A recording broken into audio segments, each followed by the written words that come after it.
Hello বন্ধুরা, কেমন আছেন সবাই? আজকের লাইভে যুক্ত হতে চাইলে লিংকে ক্লিক করুন। আমরা কিছুক্ষণের মধ্যেই আমাদের আলোচনা শুরু করে দিব। আশা করছি ভালো আছেন সবাই। আমাদের লাইভটি শুরু হয়ে যাবে কিছুক্ষণের মধ্যে। আপনারা যুক্ত হয়ে প্রশ্ন করতে পারেন সরাসরি, কারণ আমরা আপনাদের প্রশ্নের উত্তর অনেকবার দিয়েছি টাইপ করে। আমাদের এতবার টাইপ করা থেকে লাইভ করা আমার মনে হচ্ছে আহ, এটা ভালো হবে। আমাদের আজকের লাইভটি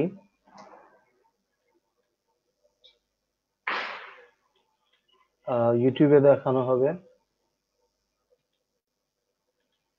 এবং ফেসবুকে বিভিন্ন পেজে দেখানো হবে। তো আপনারা যদি যুক্ত হয়ে সরাসরি প্রশ্ন করতে চান, এখনই সুযোগ আপনাদের এই গ্রুপে যুক্ত হয়ে, এই লাইভে যুক্ত হয়ে প্রশ্ন করবেন। আমার সাথে এখনই যুক্ত হয়ে যাচ্ছেন আলবার্ট হকিং। ভাই কেমন আছেন?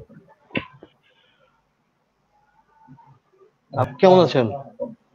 জি এখন ভাই, ক্লিয়ার ভালো শোনা? আছি।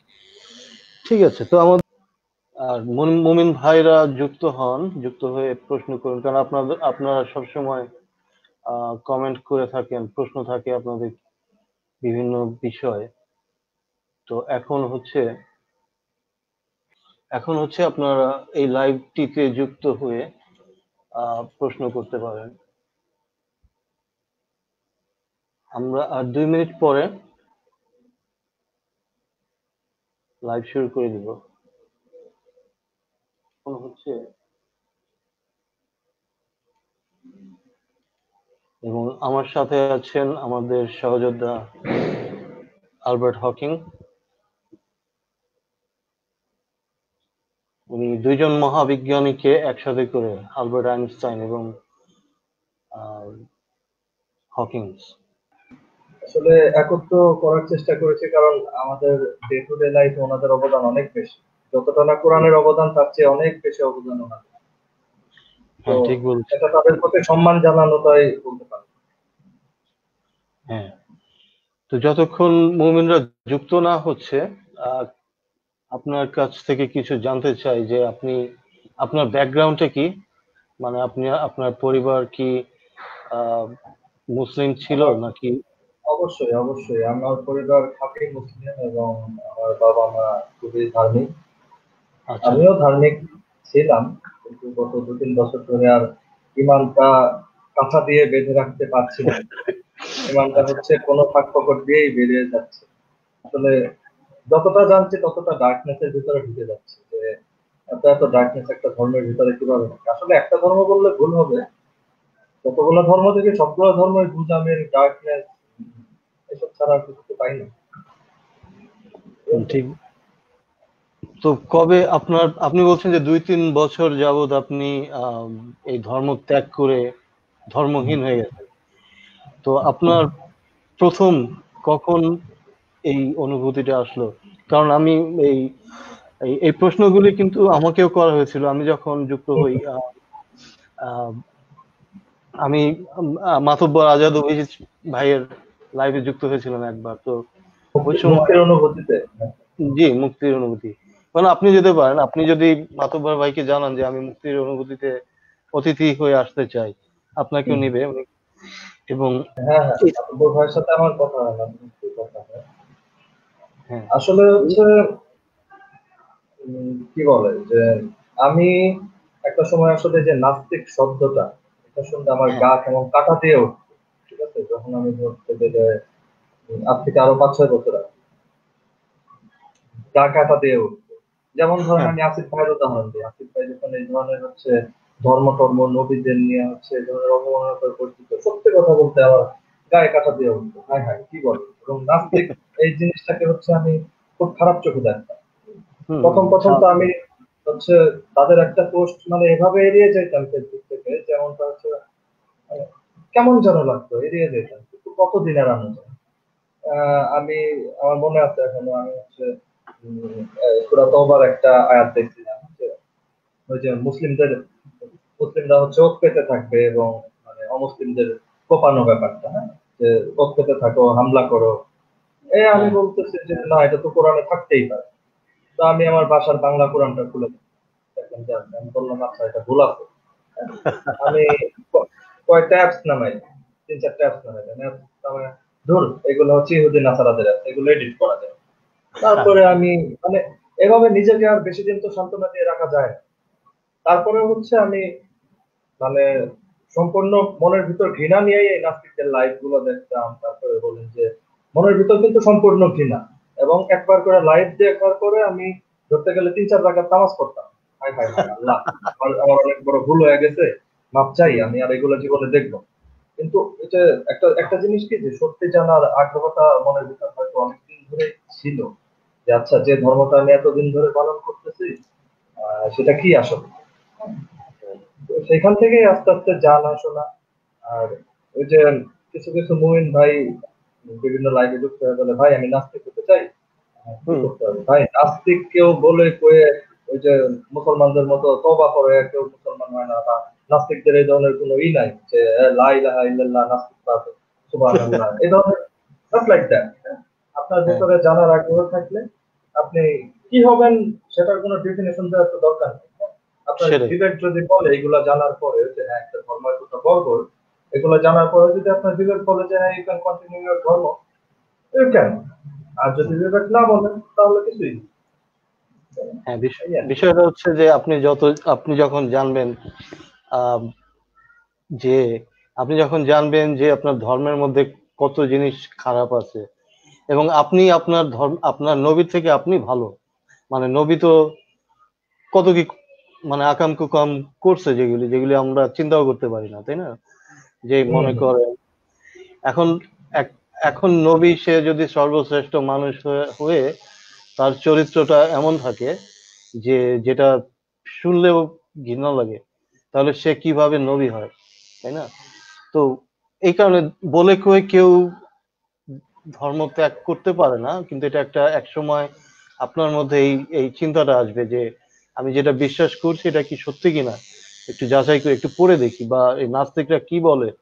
আমার বন্ধু বান্ধবরা হয়তো এটা চিন্তা করতেছে এখন, যে যারা আস্তিক আছে এখনো, তারা হুম। হয়তো এইরকম চিন্তা করে যে যে যে এই এর তো মাথা টাথা নষ্ট হয়ে গেছে, বা এর মানে এখন এমন অবস্থা যে আমি কোনো কমেন্ট বা কোনো পোস্ট করলেও তারা পড়বে না, তাই না? পড়লে আবার যদি ইমান চলে যায়, এরকম একটা চিন্তা তাদের মধ্যে আসে। সেটাই, ওই যে শয়তানের ওয়াসওয়াসা ব্যাপারটা ওইরকম।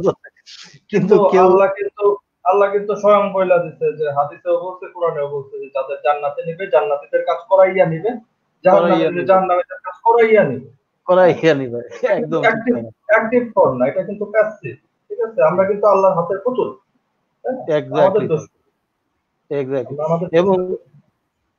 এবং আল্লাহ তো বানানোর সময় জান্নাত এবং জাহান্নামের জন্যই বানাইলো আমাদেরকে, তাই না? যাকে জান্নাতের জন্য বানাইলো তাকে জান্নাতে দিবে।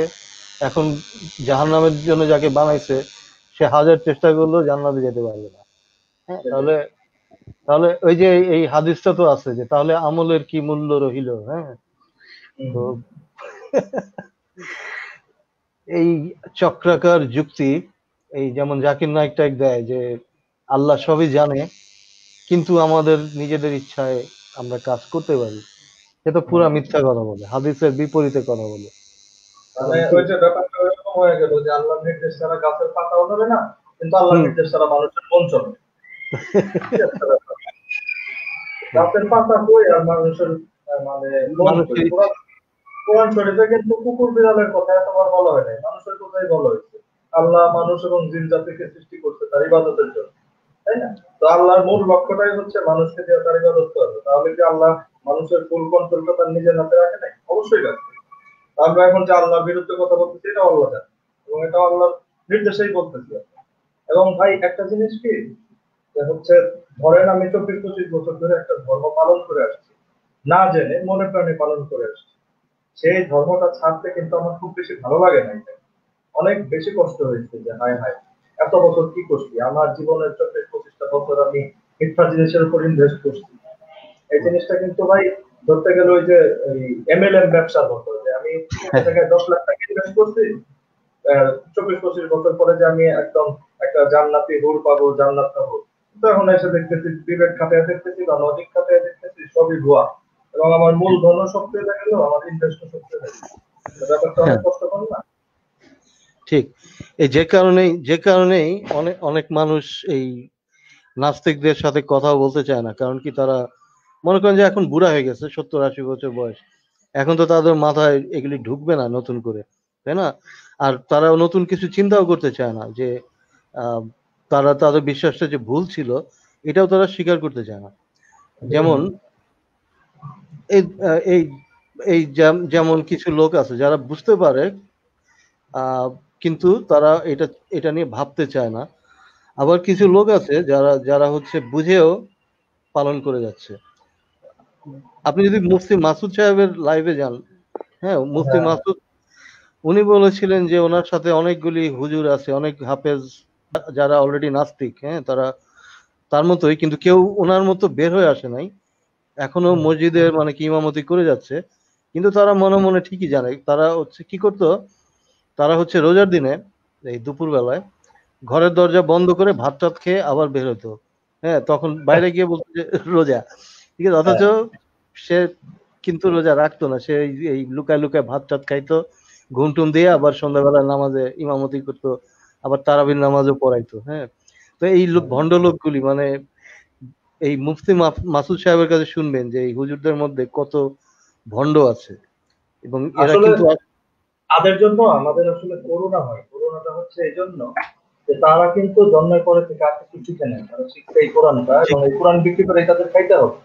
তো তারা যদি এক্স্যাক্টলি। আজকে ফাঁস করে বলে যে হচ্ছে আমি ধর্ম ছেড়ে দিলাম, আমি হচ্ছে আর এইসব ভণ্ডামি করবো না, হ্যাঁ, তাহলে কিন্তু তাদের পেটে ভাত যাবে না, তাই না? তাহলে যেমন এই যে করোনার সময় দেখেন যে গার্মেন্টস শ্রমিকরা হচ্ছে মৃত্যু উপেক্ষা করে গার্মেন্টস আসতেছে, কারণ গার্মেন্টস আজকে না আসলে কালকে বেতন পাবে না, বেতন না পেলে খাবার যাবে। এই হুজুররা, হাফেজরা, এরা কিন্তু কমপ্লিটলি সমাজের একটা আনপ্রোডাক্টিভ জায়গা দখল করে আছে। তারা কিন্তু এক্স্যাক্টলি। সমাজের কোনো ভ্যালু অ্যাড করতেছে না, কিচ্ছু না, তাদের একটাই কাজ, সেটা হচ্ছে নামাজ পড়ানো, আল্লাহ আল্লাহ করা, এবং ধর্মটা বিক্রি করে খাওয়া।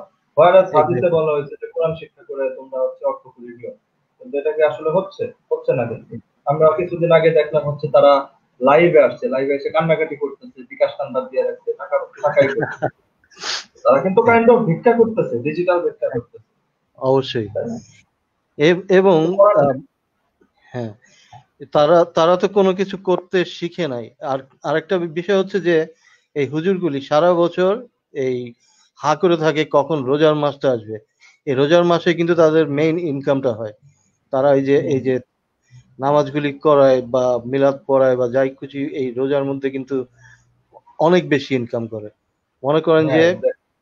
হ্যাঁ, তো সারা বছর তারা অপেক্ষা করে থাকে কবে এই রোজার মাসটা আসবে, এবং তারা ইনকাম শুরু করবে এই ধর্ম ব্যবসা করে। ঠিক আছে? নট তো অনলি নট অনলি রোজার রোজার মাস, আমি একটু ইনক্লুড করি এই যে সবে কদর, সবে বরাত, স্পেশাল ডে গুলা কিন্তু তাদের জন্য একটা ব্লেসিং, কারণ এই দিন মসজিদে মুসল্লির সংখ্যা বেশি আছে, এবং হ্যাঁ, এই দিন হচ্ছে মুসল্লিদের সামনে দিয়া হচ্ছে তিন চার প্রকারের মানুষ যায়, একটা হুজুরের হাতিয়া, একটা মুয়াজ্জিনের হাতিয়া, একটা মসজিদ কমিটির, ঠিক আছে? তো ওই দিন হ্যাঁ, কিন্তু মানুষ মন খুলে হচ্ছে আপনার দান খয়রাত করে। বাইতুল মোকাররমের সামনে যদি আপনি ওই যে 27 রোজা তথাকথিত হচ্ছে সবে কদরের রাতে যান, আপনি হুম, দেখবেন হচ্ছে একদম ফকিররা লাইন ধরে থাকে, এবং হচ্ছে তথাকথিত হচ্ছে যারা একটু ধনবান, এবং যারা হচ্ছে ওই একদিন নামাজ পড়ে সারা সারা জীবনের পাপ মোচন করতে আসছে, ঠিক আছে, হ্যাঁ, তারা কিন্তু টাকার বান্ডেল নিয়ে আসে, অথচ ওই টাকাটা কিন্তু তারা কামাই করছে কোন পথে, সেটা আপনি আমরা মোটামুটি ভালোই জানি, কারণ হচ্ছে আমাদের দেশে সব মানুষের সংখ্যা খুবই কম। তো তারা কিন্তু ওই একটা রাস্তায় এসে তারা বিপুল পরিমাণ টাকা ছিটায়, ফকিরদেরও দেয়, আবার হচ্ছে ওই যে হুজুর হুজুর প্রকৃতি কিছু ফকির আছে তাদেরও দেয়। এটা কিন্তু তাদের জন্য আসলেই ওই হুজুরদের জন্য এই রাতটা ব্লেসিং। ইন জেনারেল মানুষের জন্য এই আল্লাহ সাত আসমান থেকে এক আসমানে নাইমা আসে, কই আমি তো জীবনে দেখলাম না, তাই না? হ্যাঁ, আবার ভাই আরেকটা জিনিস বলি, সেটা হচ্ছে যে হ্যাঁ, হ্যাঁ, আল্লাহ হচ্ছে নাকি এতটাই আলোকিত, নূরে নূরান্বিত, যে হ্যাঁ, তার আলোতে তুর পাহাড় পুইরা গেছে। তো সাত আসমান থেকে যদি আল্লাহ প্রথম আসমানে নাইমা আসে, কই ওই দিন তো তাহলে সারা দিন রাত 24 ঘন্টায় তো সূর্যের আলো আলো থাকার আলোকিত কথা। থাকা, ওই আলো কই? আল্লাহর আলো কি তাহলে সূর্যের আলোর কাছে ফেল করে গেল? আহ, আরেকটা বিষয় হচ্ছে যে সাত আসমানটা কি আসলে, এটা নিয়েও কিন্তু অনেক তর্ক বিতর্ক আছে যে এই সাত আসমানটা কি, আম, এটা কি বায়ুমণ্ডলের স্তর নাকি আম, এইরকম আমরা যে যে মহাশূন্য দেখতে পাই, কিন্তু মহাশূন্যে তো কোনো উপর নিচে নাই, তাই না? যেমন কোরআনে বারবার এই উপরের সাত আসমানের উপরে আরো সে আল্লাহ বসে আছে এরকম কথা আছে, সে আছে। আরো সে আসীন আছেন, কিন্তু মহাশূন্য তো উপর নাই, তাহলে উপর কেমনে হলো? আবার ভাই অনেকে বলতে এখানে তো আকাশ বইলেই কিছু না। আকাশ বলেই তো আকাশ কিছু তো নাই। আমরা যা দেখি সেটা একটা গ্যাসের স্তর, তাই হ্যাঁ, না? আকাশ তো ওই যে আল্লাহ ঠিক। কোরআন শরীফে বলছে আসমানকে খুঁটি ছাড়া রাখছে। আসমান কি হচ্ছে কোনো কাঁচের প্লেট বা কাঁচের ধারক যে সেটাকে হ্যাঁ, খুঁটি দিয়ে রাখছে? আকাশ বলতে তো এবার কিছু নাই, তাই না? আকাশকে ফাটল ছাড়া সৃষ্টি করছে। ফাটল ছাড়া সৃষ্টি করলে তাহলে রকেট কুইটা কেমনে চাঁদে যায় না, হ্যাঁ, তাই না? আবার এই আকাশ হ্যাঁ, কিন্তু আপনার মাথায় ভেঙে পড়তে পারে যদি আল্লাহ এটাকে না রাখে, হ্যাঁ, স্থির রাখে। ঠিক আছে? তো এই আকাশ আপনার মাথায় ভেঙে পড়বে, আকাশ কি সলিড জিনিস যে মাথায় ভেঙে পড়বে? এটা কি সব হ্যাঁ। আজগুবি আজগুবি! আপনি তো আলবার্ট হকিং, আপনি আরো ভালো জানেন মহাশূন্য সম্পর্কে। হ্যাঁ, আ- আমি তো হচ্ছে ওই যে আপনার স্পেস স্টেশনে ঘুরে আসছি। হ্যাঁ, আপনি আপনি আবার হ্যাঁ বলেন।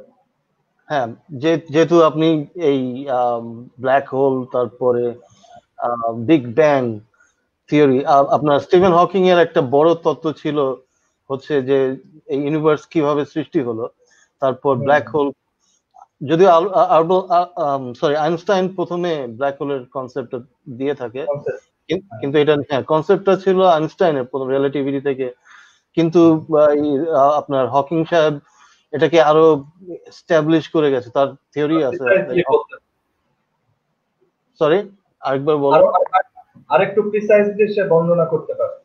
জি, জি, ব্ল্যাক হোলটা বলেন বা হচ্ছে বিগ ব্যাং থিওরিটা বলেন, দুইটাই কিন্তু দুটাই দুটাই প্রিসাইজলি বলছে। কিন্তু জি, এটা নিয়ে চর্চা কিন্তু আরো আগে থেকেই হয়েছে। হ্যাঁ, এক্স্যাক্টলি তাই। কারণ কি ম্যাথমেটিক্যাল যে যে সূত্রগুলো কিন্তু আলবার্ট আইনস্টাইনের কাছ থেকে আসছিল, এই অঙ্ক হুম, টঙ্ক নিয়ে উনি উনি কিন্তু বাসায় বসেই এই শুধুমাত্র ক্যালকুলেশন করে হুম, রিলেটিভিটি বলেন বা এইসব কিছুই উনি তৈরি করে গেছেন, কিন্তু এই মডার্ন সায়েন্সে এসে আমরা এগুলি বাস্তব দেখতে পাচ্ছি, এখন হাতে মানে চোখের সামনে দেখতে পাচ্ছি যে ব্ল্যাক হোলটা কি। কারণ ব্ল্যাক হোলের ছবি তো খুব রিসেন্টলি, বোধহয় গত বছর একটা ছবি পাওয়া গেছিল। আর হুম, হচ্ছে আম, এর আগে হকিংস রেডিয়েশন বলে যে থিওরিটা হকিং, স্টিফেন হকিং এর এটা দিয়ে গেছিল যে হকিং রেডিয়েশন, যে যে ব্ল্যাক হোলের মধ্যে সবকিছু যখন যেতে যেতে একসময় ব্ল্যাক হোলটা কি হবে, এই ভ্যানিশ হয়ে যাবে, তারপর এই হুম। vanish জিনিসগুলি কোথায় যাবে, তাই না? তখন এইটা থেকে হকিং রেডিয়েশনের সৃষ্টি হয়, এটা যে থিওরিটা ওনার হকিং এর। তো আমি আলবার্ট আইনস্টাইন এবং হকিং এই দুইজন মহাবিজ্ঞানী, যেহেতু আপনি তাদেরকে রিপ্রেজেন্ট করেন, আম, রিপ্রেজেন্ট আমি তাদের সম্মান জানাই, রিপ্রেজেন্ট করার সম্মান মতো জানাই। এত বড় বিজ্ঞানী কেউ হয় নাই ভাই, এত জ্ঞানের অধিকারীও হয় নাই। যদিও হচ্ছে যারা কোরআনের হাফেজ তারা বলে যে সবকিছু কোরআনে আছে, কোরআনে যে কি আছে সেটা তো দেখতেই পাই, তাই বলি। হ্যাঁ, জাকির নায়েক নিয়ে কিছু বলেন। জাকির নায়েক তো বলছে যে যে যে কি সূরা ভাই আম্বিয়া থেকে। জাকির নায়েক পাঁচ পাঁচ মিনিটের একটা বক্তব্যের কমপক্ষে হচ্ছে 7 থেকে 8টা ভুয়া রেফারেন্স দেয়, মিথ্যা রেফারেন্স দেয়। ওই যে গড়গড় করে বলে ওর মধ্যে 5 থেকে 7টা ভুয়া রেফারেন্স থাকে। এবং হ্যাঁ, এটা তো হচ্ছে যে নাকি দাহাহা শব্দের অর্থ যে উটের ডিম বানিয়ে ফেলছে ভাই, আর কিছু বলার নাই। দাহাহা শব্দের অর্থ পৃথিবীর যতগুলো বিজ্ঞানী আছে তারা বলে যে হচ্ছে এটা বিস্তৃত, সরি বিজ্ঞানী না, বিস্তৃত করা, জি, মুসলিম ঠিক আছে। স্কলার, হ্যাঁ, তারা বলে হচ্ছে বিস্তৃত করা। সে বিস্তৃতকে এক্স্যাক্টলি, হচ্ছে সে বানিয়ে ফেলাইছে উট পাখির ডিম। উট পাখির ডিম কেমনে? বানাবে। হ্যাঁ, এটা তো ওই যে এই আপনার আরেকজন আমার মনে হয় এই রাশেদ খলিফা। রাশাদ খলিফা, হ্যাঁ, হ্যাঁ, রাশাদ ওই যে 19 আবিষ্কার মিশরের, করছিল। হ্যাঁ হ্যাঁ, হ্যাঁ। মিশরের। ওই ওই রাশাদ খলিফার থেকে সে কিছু কিছু নকল করছে, যে রাশাদ খলিফা যে যেসব আহ, বই লিখছিল, একটা বইয়ের মধ্যে সে এগুলি ঢুকাইছিল এবং হ্যাঁ, সে নিজেকে। মিশরের আরিফ আজাদ আর কি, মিশরের আরিফ আজাদ বলতে পারে। যেমন বাংলাদেশের প্যারাডক্সিক্যাল সাজেশন মুসলিম নতুন বিজ্ঞানী আরিফ আজাদ। এটা হ্যাঁ, এটা কিন্তু ভাই একদিক দিয়ে আমাদের জন্য অ্যাডভান্টেজ, কিভাবে জানেন? মানে এই যে তারা যে যে যেমন আরিফ আজাদ তার একটা স্ট্যাটাসের মাধ্যমে অটোফ্যাজিকে রোজার মধ্যে বদল করে দিল এবং রোজা নিয়ে গবেষণা করে নাকি নোবেল পাইছে। তো এখন যারা আমরা যখন হচ্ছে মুসলমানদের অটোফেজি এবং রোজা চোখে আঙ্গুল দিয়ে দেখায় দিতে পারি, হ্যাঁ এবং তাদের যখন নাকানিচু বানিয়ে দিতে পারি, তাদের এই যে কনসেপ্ট গুলো যে ভুল, এগুলো যখন হ্যাঁ নাকানিচু বানিয়ে দিতে পারি, ভাই বিশ্বাস করেন তাদের এই মলিন মুখটা দেখতে খুব ভালো লাগে। তো পৈশাসিক আনন্দ পাই কাইন্ড অফ, ঠিক আছে? এটা আসলে সত্যি কথা। রাইট। হবে। তো এখন আমরা তো চাচ্ছি আজকে কোনো মুমিন যুক্ত হয়ে আমাদের এই কাউন্টার গুলি দিবে। আমরা তো নিজেরা আলাপ করছি এখন, কিন্তু কোনো এরা তো মুমিন পারেই খালি ভাই হচ্ছে যে চুপি চুপি কথা বলতে। এরা তো ওরা যে যে গ্রুপে, হ্যাঁ আমি কথাগুলি তুললাম কারণ গ্রুপে তো এই কমেন্ট গুলি দেখি, তাই না? সবসময় দেখা যায় এই যে রোজা রোজা হচ্ছে এত, এই রোজার উপরে গবেষণা করে নোবেল পাইছে এইটা সেটা, তারপর সপ্তম আকাশ, এই বিগ ব্যাং পাওয়া গেছে কোরআনে, কোরআনে এত কিছু আছে, তোমরা কোরআন পড়ো, এসব সবসময় কমেন্ট করে, কিন্তু এখন আমাদের সাথে যুক্ত হয়ে কেউ এটার কাউন্টার দেওয়ার মতো নাই, দেখতে পাচ্ছি। এটা এটা আমার মনে হয় কি ভাই, যারা হচ্ছে যুক্ত হওয়ার সাহস পাচ্ছে না। একটা মুমিনকে আপনি কোরআন নিয়ে যখনই জিজ্ঞেস করবেন যে একটা দলিল দেন, আপনি এক কথায় হ্যাঁ কিন্তু উত্তর দেওয়া দিতে পারেন যে দলিলটা আছে আমার কাছে, নাই নাই। সে হ্যাঁ কিন্তু শুরু করবে না এটা 1400 বছর আগের, এটা 1400 বছর পরের। তাহলে ভাই ধর্মটা অত 1400 বছর আগে, তাহলে এটা কেন পালন তাহলে করে? আর হ্যাঁ কিন্তু এখন উত্তর নেই। হ্যাঁ সেটাই। যেমন যদি বলেন যে নবী তো একটা 6 বছরের মেয়েকে বিয়ে করছিল, তখনই বলবে ওটা ওই ওই আমলের রীতি, নানা রকম জিমন্যাস্টিক শুরু করবে, নানা রকম প্যাচ, হ্যাঁ যে তখনকার বলতো যে মেয়েরা গরমের দেশে খুব তাড়াতাড়ি নাবালক হয়ে সাবালক হয়ে যায়। হ্যাঁ, তারপর মেয়েরা তো আম কাঁঠাল, যে গ্রীষ্মকালে আম তাড়াতাড়ি পাইকা যায়। এই কি ধরনের, বলবো ভাই? হ্যাঁ, যুক্তি তাদের এখন, এই শিশু ধর্ষক বললেই তারা তখন বলে যে না না না না না, এটা এই কি কি কি যুক্তি দেয় যে এই আপনার হচ্ছে যে শেখ মুজিব তো এই করছিল, আর ভাই শেখ মুজিব কি ভাই নবী নাকি? শেখ মুজিব, আমি আমি একটু এটা নিয়ে বলি, তাহলে তাদের কিছু বিখ্যাত হ্যাঁ কুচক্রী আমি তুলে ধরি এবং সেগুলো নিয়ে একটু আলোচনা করি, যেহেতু তারা এখন বলেন, আসতেছে না, ভয় পাইছে, লুঙ্গি ভয় কাঁচা পাইছে খুলে তো গেছে। মনে হচ্ছে। হ্যাঁ হ্যাঁ, তো আমরাই হচ্ছে নিজেরাই হচ্ছে নিজেদের সরকার একটু চাল দিই, কিছু তো করার বলেন, নাই, যেহেতু মহান দায়িত্ব কাঁধে তুলে নিছি। তো হ্যাঁ আমি একটু বলি বলেন। তাদের কিছু বিখ্যাত যুক্তিগুলো একটু বলি। হ্যাঁ, আপনি ভুল ধরায় দিয়ে না আমাকে, যদি কোথাও ভুল করি সমস্যা নেই। হ্যাঁ, জি ভাই বলেন। আচ্ছা। তো এই যে যেমন বলে যে আজ থেকে 1400 বছর আগে এটা রীতি ছিল, মেয়েদেরকে হচ্ছে 6 বছর বয়সে বিয়ে করা যেত, এবং তারা এই যুক্তিটা দেয় যে দেখেন আমাদের নবী কত মহান, সে কিন্তু 3 বছর বয়সা ছিল, কিন্তু 3 বছর যে সে তার ওই আয়সার রানের চিপায় লিঙ্গ ঘষছে, এটা কিন্তু তারা উজ্জ করে দেয়, তা আদর করছে সেটা কিন্তু উজ্জ করে দেয়। আচ্ছা ঠিক হ্যাঁ আছে। তারপরে ওই আরেকটা যে যুক্তি দেয় যে ভাই একটু বলে বলেন। নেই, হ্যাঁ জি, জি। মাঝখানে যে এই যে রানের চিপায় যে ঘষতো, এটা হচ্ছে মুফাখাতা নাম, হ্যাঁ আরবি ভাষায়। সরি সরি, হ্যাঁ আদলটা হচ্ছে যে কি আজল ধরনের হচ্ছে যে বাইরে বাইরে বের করে, হ্যাঁ হ্যাঁ হ্যাঁ এটা বাইরে হলো মুফাক্কাতা, হ্যাঁ। এবং মুফাখাত। এটা হচ্ছে আরেকটা কাপড়ের মতো কি যেন হচ্ছে এই জনির ওইখানে বেঁধে নিত, এটার আরবিতে একটা নাম আছে, রিকল করে দিতে পারেন ভাই? ওই ওই ওই নামটা এখন মনে আসছে না আমার, যাই হোক আপনি আহ, হ্যাঁ হ্যাঁ, আচ্ছা। নবী যে যাই হোক, ওটা হ্যাঁ বলতে থাক, নবী যে ধর্ষক ছিল এই ছয় হ্যাঁ বছরের হুম, এরপরে হুম যে যুদ্ধবন্দী, যেমন যুদ্ধবন্দী আপনার সাফিয়া, হ্যাঁ সাফিয়াকে যে বিয়ে করছিল হুম যুদ্ধবন্দী করে, সাফিয়ার বাবা মা ভাই সবাইকে, স্বামীকে হত্যা করে নির্মম ভাবে হুম হত্যা করার পরে সাফিয়াকে যে বিয়ে করলো নবী, হ্যাঁ, হুম। এবং মুমিনরা বলে যে সাফিয়ার নাকি এতে আপত্তি ছিল না বা সে রাজি হয়ে হ্যাঁ, গেছিল। সাফিয়ার নাকি হচ্ছে শারীরিক চাহিদা অনেক ছিল, তার অনেক বাবাকে আপনি পাচ্ছে কালকে নবীর নবীর কাছে যায় পাক করে দিচ্ছে, মানে বাসে কথা মুখ দিয়ে বের হয় ভাই, আর কিছু করার নেই। তো এমন মানে কি সাফিয়া কি মানে তার বাবাকে হত্যা করা হলো, তার ভাইকে তার স্বামীকে হত্যা করা হলো, তারপরে সে লাফ দিয়ে গিয়ে নবীর সাথে শুয়ে পড়লো, এটা মনে করো ভাই মানে আমার এটা মনে হয় কি এরা হচ্ছে পর্ন বেশি দেখে, বুঝছেন? মুমিনরা বেশি পর্ন দেখে। কারণ সেটাই। পর্নে দেখায় যে একটা একটা মেয়ে হচ্ছে যার তার সাথে শুইতে পারে, তারা ভাবে এইটাই যে হচ্ছে মানে হত্যা করতে তো কি হয়েছে, একটা টাইম টু টাইম 10 ঘন্টা পরে পরে একটা মেয়ের ওইখানে হচ্ছে প্রচুর উত্তেজনা হয়ে যায় এবং তাদের করতেই হয়। হ্যাঁ তারা এবং এটা নবী ভাবে। নবী কিন্তু ইদ্যত, ওই যে ইদ্যতের জন্য অপেক্ষা করেন, এই যে 30 দিন না 40 দিন হুম, হুম। ইদ্যতের, ওটাও সে ওয়েট করে নাই, কারণ সাফিয়া এত হ্যাঁ, সুন্দরী ছিল। সে প্রেগনেন্ট কিনা সেটা কিন্তু ওয়েট সেটা করে না। হচ্ছে, হ্যাঁ সে ওয়েট করে নাই, অর্থাৎ সে তার তার নিজের দেওয়া হাদিস কিন্তু সে নিজেই ভঙ্গ করছে। সেটা এ তো মানে কোরআন হাদিস তো নিজেরই লেখা, তো কোরআনের আয়াত তো সে নিজেই ডাউনলোড করতো, তাই না? হ্যাঁ, এগুলি তো তাহলে- সে নিজেই বানাইছে।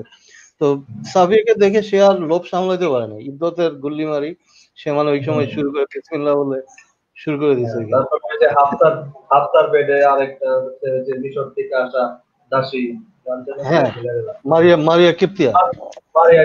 মারিয়া কেপ্তিয়া কিন্তু ওই সময় অন্যতম সুন্দরী একজন মেয়ে ছিল। এবং নাকি? এই হাফসাকে বাপের বাড়ি পাঠায় দেওয়ার নাম করে হাফসার পেটে তুলে যাই হোক কিছু একটা শুরু করে দিচ্ছে।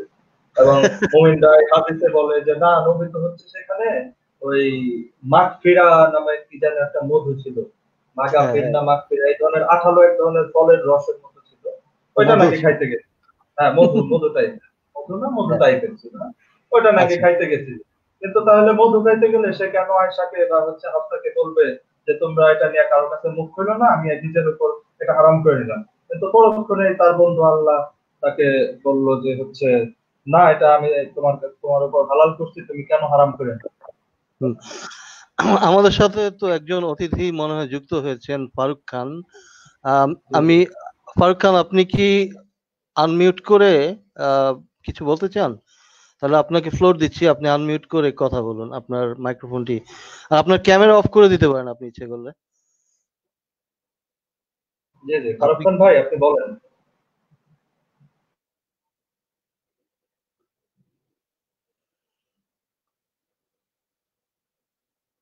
ফারুক খান ভাই, আপনি আপনার মাইক্রোফোনটি আনমিউট করুন এবং আপনার বক্তব্য পেশ করুন, আমরা শুনতে চাই। এবং এই লাইভের আমাদের প্রথম লাইভ আজকে, মুক্ত আলোচনা এক, ওদের নামটা, তাই না? আপনি আলবার্ট হ্যাঁ, আইনস্টাইন ভাই আপনি দিয়েছিলেন জি জি। নামটা। জি জি ভাই। আজকে হলো মুক্ত আলোচনা এক।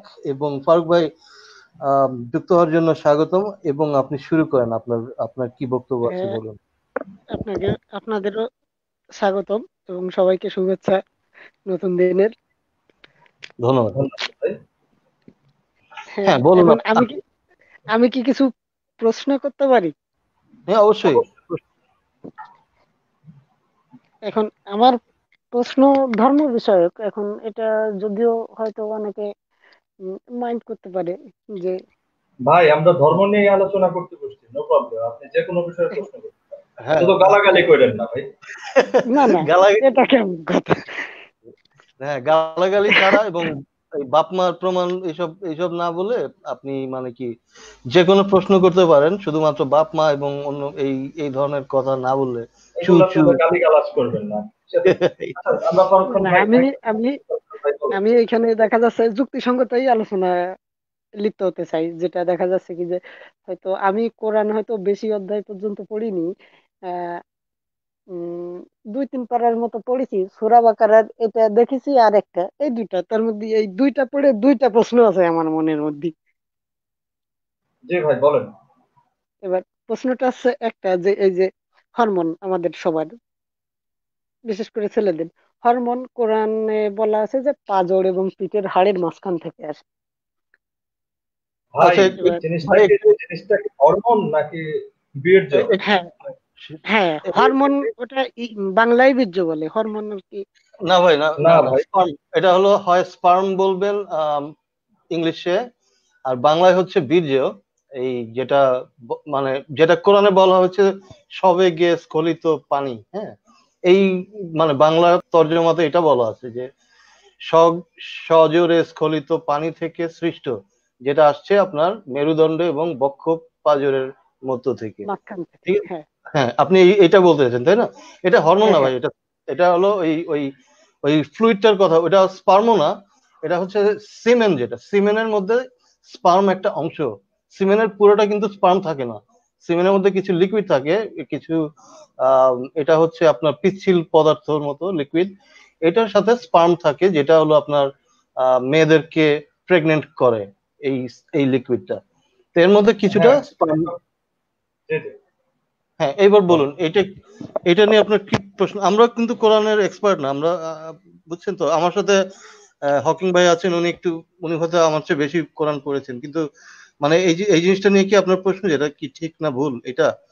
হ্যাঁ আচ্ছা, হ্যাঁ এ, ফারুক ভাই আমি আপনাকে একটু তাহলে হরমোন আর স্পার্মের একটু পার্থক্যটা বলি, হ্যাঁ।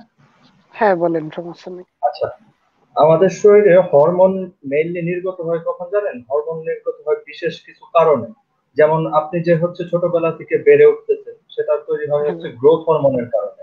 বেড়ে ওঠার জন্য এক ধরনের হরমোন, আপনি এটাকে রাসায়নিক পদার্থের মতো ধরতে পারেন। হ্যাঁ, হরমোনের বিভিন্ন সাংকেতিক নাম আছে, রাসায়নিক এলিমেন্টস দিয়ে হরমোন গঠিত হয়। হ্যাঁ, তারপরে ধরেন আপনার হচ্ছে খাবার হজম করার জন্য আমরা জানি কি পিত্ত রস বা হচ্ছে আপনার পিত্ত থলি থেকে কিছু পদার্থ নির্গত হয়, সেটাকে বলি পিত্ত রস।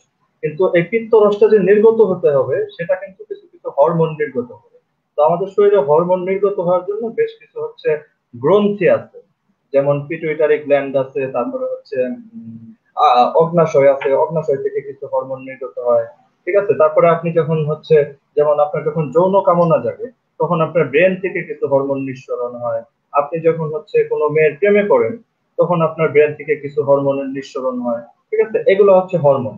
আর আপনার সূরা বাকারায় যেটা বলা আছে, সেটা হচ্ছে আপনার এক্স্যাক্টলি করে বলা আছে যে হচ্ছে, সেটা হচ্ছে আপনার কি বলে, স্পার্ম।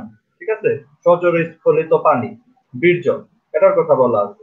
কিন্তু আপনার প্রশ্নটা হয়তো আমি ধরতে পেরেছি, যে আপনার প্রশ্নটা হয়তো এটা হতে পারে যে আসলে বীর্য কোথায় থেকে নির্গত হয়, এই ধরনের প্রশ্ন কি করছেন ভাই? হ্যাঁ আচ্ছা, তাহলে আমি বলি যে বীর্যটা হচ্ছে আপনার উৎপন্ন হয় আপনার হচ্ছে উম এটাকে কি বলে, ইংলিশ নামটা ভুলে গেছি, আপনি অন্ডকোষ বলতে পারেন। অন্ডকোষ তো বুঝছেন, হ্যাঁ পুরুষাঙ্গের নিচে যে দুইটা গোল গোল থাকে না, ওটার টেস্টিকল ভিতরে ইংলিশে। হ্যাঁ, টেস্টিকল। টেস্টিকল, হ্যাঁ, আমি আসলে ইংলিশ ইংলিশ টার্ম গুলো ভুলে গেছি, এত এত জিনিস। টেস্টিকল, আপনি গুগলে সার্চ করলে, আপনি গুগল সার্চ করতে তো পারেননি তাই না ফারুক ভাই? হ্যাঁ হ্যাঁ, গুগলে সার্চ করলে আপনি ডিসেকশন অফ টেস্টিকলস লিখে সার্চ দিলে দেখবেন যে আপনার হচ্ছে এক একটা অন্ডকোষের ভিতরে কি কি থাকে, কোন গ্রন্থিতে কি ধরনের মানে কার্যকলাপ হয়ে বীর্যটা উৎপন্ন হয়। হ্যাঁ, এই বীর্যটা উৎপন্ন হওয়ার পরে এই সম্পূর্ণ কার্যকলাপটাই কিন্তু আপনার ঘটে এই টেস্টিকলের ভিতরে। ঠিক আছে, অর্থাৎ এই অন্ডকোষের ভিতরে, যে অন্ডকোষ থেকে আপনার বীর্য উৎপন্ন হয়, সেটা হচ্ছে আপনার ওই প্রস্রাবের রাস্তা দিয়ে পুরুষাঙ্গ দিয়ে হচ্ছে নির্গত হয়, যখন আপনি উত্তেজিত থাকেন, যখন আপনি চান, বা যখন আপনার হচ্ছে যৌন মিলন ঘটে। ঠিক আছে, এটা হচ্ছে আপনার হ্যাঁ বীর্য তৈরি এবং বীর্য স্খলনের মানে এ টু জেড। এখানে কিন্তু আপনার কোনো হচ্ছে মেরুদণ্ড বা কোনো কোনো কিছুর প্রয়োজন হয় না। এবং আপনাকে আমি আরেকটু সহজ উদাহরণ দিই, সহজ উদাহরণটা হচ্ছে, আপনি হয়তো হচ্ছে উম জন্ম নিয়ন্ত্রণ পদ্ধতির ক্ষেত্রে কিন্তু দুইটা পদ্ধতি আছে, একটা হচ্ছে নারীকে বন্ধা করে দেয়। ঠিক আছে, তার হচ্ছে ওই সত্যি ভাই, নারীদের যেন কি কেটে ফেলে দেয়, সেটা বন্ধাকরণ করে দেন। এই নারীদের আপনার হচ্ছে যে যে ওভারির যে ওভার, পাইপটা, হ্যাঁ, হ্যাঁ যেখান হ্যাঁ থেকে আপনার টেস্ট টিউব টিউবটা, হ্যাঁ ওই গর্ভাশয়ের। ওই হ্যাঁ, টিউবটাকে বন্ধ করে দেওয়া হয়। টিউবটা বন্ধ বন্ধ করে করে দিলে দেয়। ওই যে নারীদের ডিম্বাশয় থেকে ওই ডিমগুলি বেরোতে পারে না, যার কারণে যেটা হুম, নিষিক্ত হয়। ওই ডিম হুম, আপনার ওই এই স্পার্মের সাথে নিষিক্ত হলেই তখন এই জাইগোট তৈরি হয়, বাচ্চা হ্যাঁ তখনই হ্যাঁ, আসে। তো যদি মিলিত আচ্ছা। হতে না পারে, ওই টিউবটা বন্ধ করে দিলে আর আপনার ওভারিতে এই বাচ্চা আসতে পারে না আর কি। আমি ডাক্তার না, আমি যতটুকু আমার জ্ঞানে এতটুকু না, আছে। আমরা কেউ ভাই কোনো বিষয়ে স্পেশালিস্ট না, কিন্তু আমরা হ্যাঁ, এগুলো চর্চা করি আর কি। এটা আপনি যদি সার্চ করেন আপনি গুগলে পেয়ে যাবেন যে কিভাবে এই মেয়েদেরকে বন্ধ করা হয়, কোন হুম, মানে কি কি ভাবে। আরো আরো জি জি। প্রসেস আছে, এটা একটা প্রসেস। আরো হচ্ছে যে ইমপ্লান্টেশন যাতে না হয়, আহ, হুম, সেগুলি বন্ধ করে দেওয়া যায়। আর হচ্ছে যে আহ, এগুলি আপনি সার্চ করলে পেয়ে যাবেন। তো এর মধ্যে কোনোটাই, এই যে কোরআনে যে বলা হয়েছে মেরুদণ্ড এবং বক্ষ পিঞ্জরের মধ্য দিয়ে, এখান থেকে কোনো কিছু আসলে তৈরি হয় না, আসে না সজলে। আমি আমি একটু স্ক্রিন শেয়ার দিচ্ছি ভাই, আপনি আচ্ছা, একটু accept করে দেন। দেখান। এটা নিয়ে ভিডিও আছে প্রচুর, এই যে এক্স মুসলিম, এই আরবের লোকজনই ভিডিও তৈরি করে, কিছু আরবের যে এক্স মুসলিম আছেন, আহ, ভাই তারাও। স্ক্রিনটাকে দেখা যাচ্ছে? স্ক্রিন আপনাকে হয়তো না ক্লিক করতে দেখা হবে। যাচ্ছে না। আচ্ছা আমি, আচ্ছা এখন আচ্ছা দেখতে পাচ্ছি, রাইট। হ্যাঁ, আচ্ছা, হ্যাঁ ফারুক ভাই এবার আপনি কি দেখান। দেখতে পাচ্ছেন? হ্যাঁ আচ্ছা, এই যে আমি যে হচ্ছে একটা ছবি এনেছি, আপনি কি সেটা দেখতে পাচ্ছেন? হুম আচ্ছা, এই যে ছবিতে দেখেন, তো যে লাল তীর চিহ্ন দিয়ে দেখানো আছে, এই দুইটা ইকে বলে, পাইপকে বলে হচ্ছে ভেসেকটমি। ঠিক আছে, পুরুষদেরও কিন্তু বন্ধা হুম করার একটা পদ্ধতি পদ্ধতি আছে, সেই পদ্ধতিকে বলে ভ্যাসেকটমি। এই যে দেখেন ভ্যাসেকটমিতে কি করা হয়েছে, এখানে হচ্ছে এই পাইপ দুইটা থেকে ডিসকানেক্ট করে দেওয়া হয়েছে, অর্থাৎ কেটে দেওয়া হয়েছে। এই যে দুইটা গোল গোল দেখতেছেন, এটা হচ্ছে অন্ডকোষ। হ্যাঁ, অন্ডকোষ থেকে এই যে যে সিমেন্ট সিমেন্ট সিমেন্ট ভ্যাসিকলস, অর্থাৎ এখানে হচ্ছে আপনার স্পার্মটা জমা থাকে। যখন আপনি উত্তেজিত হন, এখান থেকে স্পার্মটা নির্গত হয় এই যে পাইপ দিয়ে, হ্যাঁ, পুরুষাঙ্গর সামনে দিয়ে। যখন আপনার হচ্ছে ভ্যাসেকটমি করা হবে, তখন এই অন্ডকোষ থেকে লাইনটা ডিসকানেক্ট করে দিলেই আপনার কিন্তু আর স্পামটা তৈরিও হবে না, বা তৈরি হলেও সেটা হচ্ছে আসতে পারবে না। বুঝতে পারছেন ভাই? হ্যাঁ। অর্থাৎ আপনার এখানে কিন্তু মেরুদণ্ডের হাড় পাঁজর কোনো কিছুই লাগতেছে না। যেমন আপনি ধরতে পারেন যে যে লোকের হচ্ছে মেরুদণ্ডের হাড় ভেঙে গেছে, পাঁজর ভেঙে গেছে, তার কি স্পাম তৈরি হয় না? অবশ্যই হয়। ও তাহলে তাহলে তাহলে কি কোরআনের তাহলে কি কোরআনের আয়াত কি ভুল? ভাই হ্যাঁ, এটা আপনি আপনার চোখ দিয়ে বুঝবেন। কোরআন তো অসংখ্য না না, অসংখ্য ভুল আছে। আপনাদের বিবেচনায় কি বলে? ভাই আমাদের বিবেচনায় যা বলে সেটা ফলাফল আপনারা দেখতে পাচ্ছেন। একটা মানুষ নাস্তিক হয় কখন, তাই না? যখন আমি দেখতে পাচ্তেছি যে মহাপরম করুণাময় আল্লাহ চেয়ে আমাদের জ্ঞানটা একটু বেশি বাইরে গেছে, হ্যাঁ? আল্লাহ যা বলছে সেটা চেয়ে আমরা হচ্ছে বেশি বুঝতেছি, তাই খোদার উপরে খোদাই করতেছি, তাহলে তো আমরা আর ভাই মুসলমান রইলাম না, নাস্তিক হয়ে গেল, তাই না? তাহলে তো অবশ্যই কোরআনের ভুল পাইছি দেখেই তো নাস্তিক হইলাম, তাই না কোরআনে ভাই? অনেক অনেক অনেক ভুল আছে ভাই, শুধু তো একটা না, এই যে অনেক। অনেক কিছু ভুল আছে এবং যারা গোঁজামিল দিয়ে কোরআনকে বিজ্ঞানময় বলার চেষ্টা করে বেশিরভাগই আপনার ওই যে তেনা বলে না, তেনাবাজি, পেঁচানো। তেলাবাজি। হ্যাঁ, আপনি মানে কি ঘন্টার পর ঘন্টা কথা বলবেন, বলবেন, কেউ স্বীকার করবে না যে কোরআনে ভুল আছে। সবাই বলবে না এটার মানে তো ওইটা, ওইটার মানে তো এইটা। ভাই হ্যাঁ, আপনি এবং আমি আমি সবচেয়ে, যে ভারত ভাই আম- বলেন। আমি শুধু মানে এটুকুই স্পষ্ট হতে চাচ্ছি যে অন্তত কেউ মুখ দিয়ে এটুকু বলুক যে হ্যাঁ এটা ভুল, কোরআন তাহলে মিথ্যা কথা বলে। অবশ্যই ভুল ভাই, ঠিক আছে? অবশ্যই ভুল। হ্যাঁ, এবার দেখা এখন যাচ্ছে যদি অনেক ওরা আমি প্রমাণ করে আমি দেখানো। হ্যাঁ, আমি যেরকম গতকাল আজাহারি লাইভে যে আমি ওনাকে একটা প্রশ্ন করি যে সৃষ্টির শুরুতে আদম ও হাওয়া থেকে জন্ম নিছে ইসলামের ইতিহাস হিসাবে। তো যেরকম আদম আর হাওয়া জোড়ায় জোড়ায় সন্তান গ্রহণ গ্রহণ করেছে, তার থেকে মানব জাতির সৃষ্টি হয়েছে। কিন্তু কোরআনেই বলা আছে যে ভাই বোনের মধ্যে জিনা করা হারাম। তো জোড়ায় জোড়ায় 100 কেন, 200 যদি জন্মগ্রহণ করে তাও তো তারা ভাই বোনই থাকে। তাহলে ভাই এই এখানে এখানে আবার আদের ইসলামের থেকে ব্যাখ্যাটা একটু ভিন্ন ব্যাখ্যা বলে। আপনি হচ্ছে এটা বনি আদমের ক্ষেত্রে সেটা হচ্ছে প্রযোজ্য ছিল। যেমন বর্তমানে যারা মুসলিম তাদের জন্য কিন্তু সর্বশেষ নির্দেশনা হচ্ছে কোরআন। কোরআনের পরে কোন আসমানি কিতাব আসে না। কিন্তু তার আগে কিন্তু হচ্ছে প্রত্যেকটা সম্প্রদায়ের জন্য আল্লাহ হচ্ছে আসমানি কিতাব নাজিল করতে, যেমন তাওরাত, জাবুর, ইনজিল। তেমনি আদম আলাইহিস সালামের উপরও আল্লাহ হচ্ছে বিশেষ কিছু নির্দেশনা দেন। এগুলা হচ্ছে ইসলামিক ব্যাখ্যা। তো আপনি যদি হচ্ছে সায়েন্টিফিক ব্যাখ্যার কথা চিন্তা করেন বা বিবেক দিয়ে চিন্তা করেন, ভাই সবই গাঁজা। ঠিক আছে? রাইট, ইসলামের ব্যাখ্যাটা এভাবে দেয় যে ওই সময় এটা আদমের জন্য নিয়ম ছিল যে ভাই বোনে বিয়ে করা যাবে। পরে আবার আল্লাহ এটাকে পরিবর্তন করে কাকে কাকে বিয়ে করা যাবে যাবে না, না ওই না যে না মা। না না, এখানে এখানে আরেকটা কথা আছে যে কোরআন তো লাউহে মাহফুজ আছে, সেইখানেই নির্ধারিত হয়ে গেছে, পরে তো কোনো আর আর পরিবর্তনের কোনো সিস্টেম নাই। হ্যাঁ, কিন্তু কোরআনে ভাই কোরআনে তো অনেক আয়াত, যেমন আপনি তো নাসুক আর কি বলে এটাকে মনসুক আয়াত, নাটক মানছে, হ্যাঁ। হ্যাঁ এগুলি তো জানেন যে হ্যাঁ, কোরআনে হ্যাঁ শুনেছি। প্রথমে এক কথা বলছে, পরে আবার ওইটা চেঞ্জ হয়ে গেছে, তাই না? যেমন প্রথমে আর বলছে ভাই, তোমরা জি তোমরা ভাই, হুম, তো আমরা কোরআনই তো দেখতে পাচ্ছি, তাই না? তো এগুলি বলে যে এই মুমিনরা এভাবে ব্যাখ্যা দেয় যে সময়ের সাথে এবং পরিস্থিতি অনুযায়ী এই কোরআন নাজিল হয়েছে এবং যখন যেটা দরকার আল্লাহ এটা পাঠায় দিছে। যদিও পুরো বইটাই লেখা ছিল, এই লাভে মহফিজেই ছিল এটা, কিন্তু সময়ের সুযোগ অনুযায়ী আল্লাহ একটা একটা করে এই আয়াত নির্দেশ পাঠায় দিছে। এটা হলো তাদের ব্যাখ্যা, ঠিক আছে? আচ্ছা ভাই, যদিও লাভ হয়। জি ভাই, শেষ করেন। হ্যাঁ, যদিও ওই আপনার ওই যে আপনি বললেন আদমের উপরে যে কিতাব নাজিল হয়েছে, এই ধরনের কোনো প্রমাণ কেউ দেখাতে পারবে না যে আদমের, এই আদম বলে যে কেউ ছিল এটারও তো কোনো প্রমাণ কেউ দিতে পারে না এখন, তাই না? এই হ্যাঁ, আদম বলে, এমনকি ইব্রাহিম বলে কেউ ছিল, এটারও কোনো প্রমাণ কেউ এখনো দিতে পারেনি। ইব্রাহিম বলে কেউ যে কখনো ঠিক মক্কায় আসছিল সেটার প্রমাণই নাই। সেটার প্রমাণই কিন্তু নাই। কিন্তু এই যে মুসলিম সম্প্রদায়ের মানুষ সবাই দেখা যাচ্ছে কি, আমিও এরকম একটা ছবিতে আমি নিজেও লাইক দিয়েছি যে 70-60 হাত লম্বা আদমের কবর। হ্যাঁ দেখা যায় ভাই লম্বা সাপের ব্যাপারটা মতো। আমি একটু বিশ্লেষণ করি, হ্যাঁ ফারুক খান হ্যাঁ ভাই বলেন। একটু মনোযোগ দিয়ে শুনুন। হ্যাঁ বলেন। আপনার উচ্চতা কত? 5 ফুট 6.5 ইঞ্চি। আপনার বুকের পাঁজরের কত, মানে প্রশস্ততা কত? 36। 36। তাহলে ভাই 70 হাত লম্বা একটা মানুষের বুকের পাঁজরের উম, কত হওয়ার কথা, হচ্ছে প্রশস্ততা কত হওয়া উচিত, কি মনে হয়? দেখা যাচ্ছে কি যে, না এটা তো দেখা যাচ্ছে এ, 70 হাত, আমি 70 হাত মানুষের ধরেন ভাই আপনি হচ্ছে 5 হাত কমপক্ষে লম্বা একটা মানুষ। 5 থেকে 6 হাত হবে মিনিমাম। না না না ভাই আরো বেশি।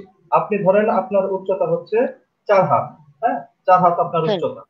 হাতের উচ্চতা, হাতে হাত দিয়েই করে বাংলা, বাঙালি বাংলা দিয়ে বোঝায়, হ্যাঁ। ধরেন হ্যাঁ, আপনার শরীরের উচ্চতা হচ্ছে 5 হাত, হ্যাঁ, এবং আপনার বুকের প্রশস্ততা হচ্ছে 2 হাত, তাই না? তাহলে কি হ্যাঁ। হইলো, রেশিওটা হচ্ছে 5:2 হইলো, হ্যাঁ। তাইলে হুম। ধরে যে আপনার যদি এটাকে হচ্ছে আপনি কত দিয়া গুণ করলে 70 হয়, 5 × 4 = 70, 14 দিয়ে। তাইলে আপনার যদি 70 হাত লম্বা হয়, আপনার পাঁজরের প্রশস্ততা কমপক্ষে 28 হাত হওয়া লাগবে। আপনি যে কবরটা দেখছেন সেই কবরের প্রশস্ততা কিন্তু সাধারণ মানুষের কবরের সমান, তাই না? হ্যাঁ। তাহলে কি এটা ভাই মানে লজিক্যালি কোনো কিছু মিন করে? না, না এবং যে আসলেও। যে যে কবরের ছবিটা দেখানো হয় ওটা একটা সাপের মতো মনে হয়, যে চিকন লম্বা হ্যাঁ, অজগর সাপ টাপ কিছু একটা। Anaconda anaconda anaconda. অ্যানাকোন্ডার কবর মনে হয়, তাই না? হ্যাঁ, তো এটা হ্যাঁ, এটা কখনোই, এটা একটা ভুয়া, মানে কি এটা বানায়, এটা বোধহয় আরবের লোকেরাও বিশ্বাস করে না যে এটা আদমের কবর। এটা ভাই মানে এত লজিকে না যে হচ্ছে আমরা হাদিসে দেখলেই কিন্তু বুঝি যে হাদিসে কিন্তু নবী বলছে যে কোন আম্বিয়া নবীদের হচ্ছে দেহ মাটি ভক্ষণ করবে। ভাই হুম 2,66,000 নবী আম্বিয়া ছিল, হ্যাঁ, নবী রাসূল ছিল। একটা কবর খুঁজে ভাই দেখা দেন, একটা কবর কবর খুঁজে দেখা দেন যে একটা নবীর একটা হাড় আর কথা আছে, তাইলে না কিন্তু এখন দলে দলে সবাই মুসলমানের পতাকা তুলে চলে আসে। ওই যে আপনার মমিগুলি দেখায়, যে ফেরাউনের কবর দেখায়, যে এই যে দেখেন এটা তো আল্লাহ বলে গেছে ফেরাউন তোমাদের জন্য নিদর্শন, হ্যাঁ। মমিগুলি হ্যাঁ দেখায়, ওইটা ওইটা যে মমিফাই, ওটা যে প্রসেস করে আপনার, ওটাকে ভাই, দেখলে কিন্তু ফেরাউনের যুগে একটা কুত্তারও মমি আছে ভাই। ওই যুগে সাধারণ কুত্তা মানুষেরও বিলাই, মমি আছে।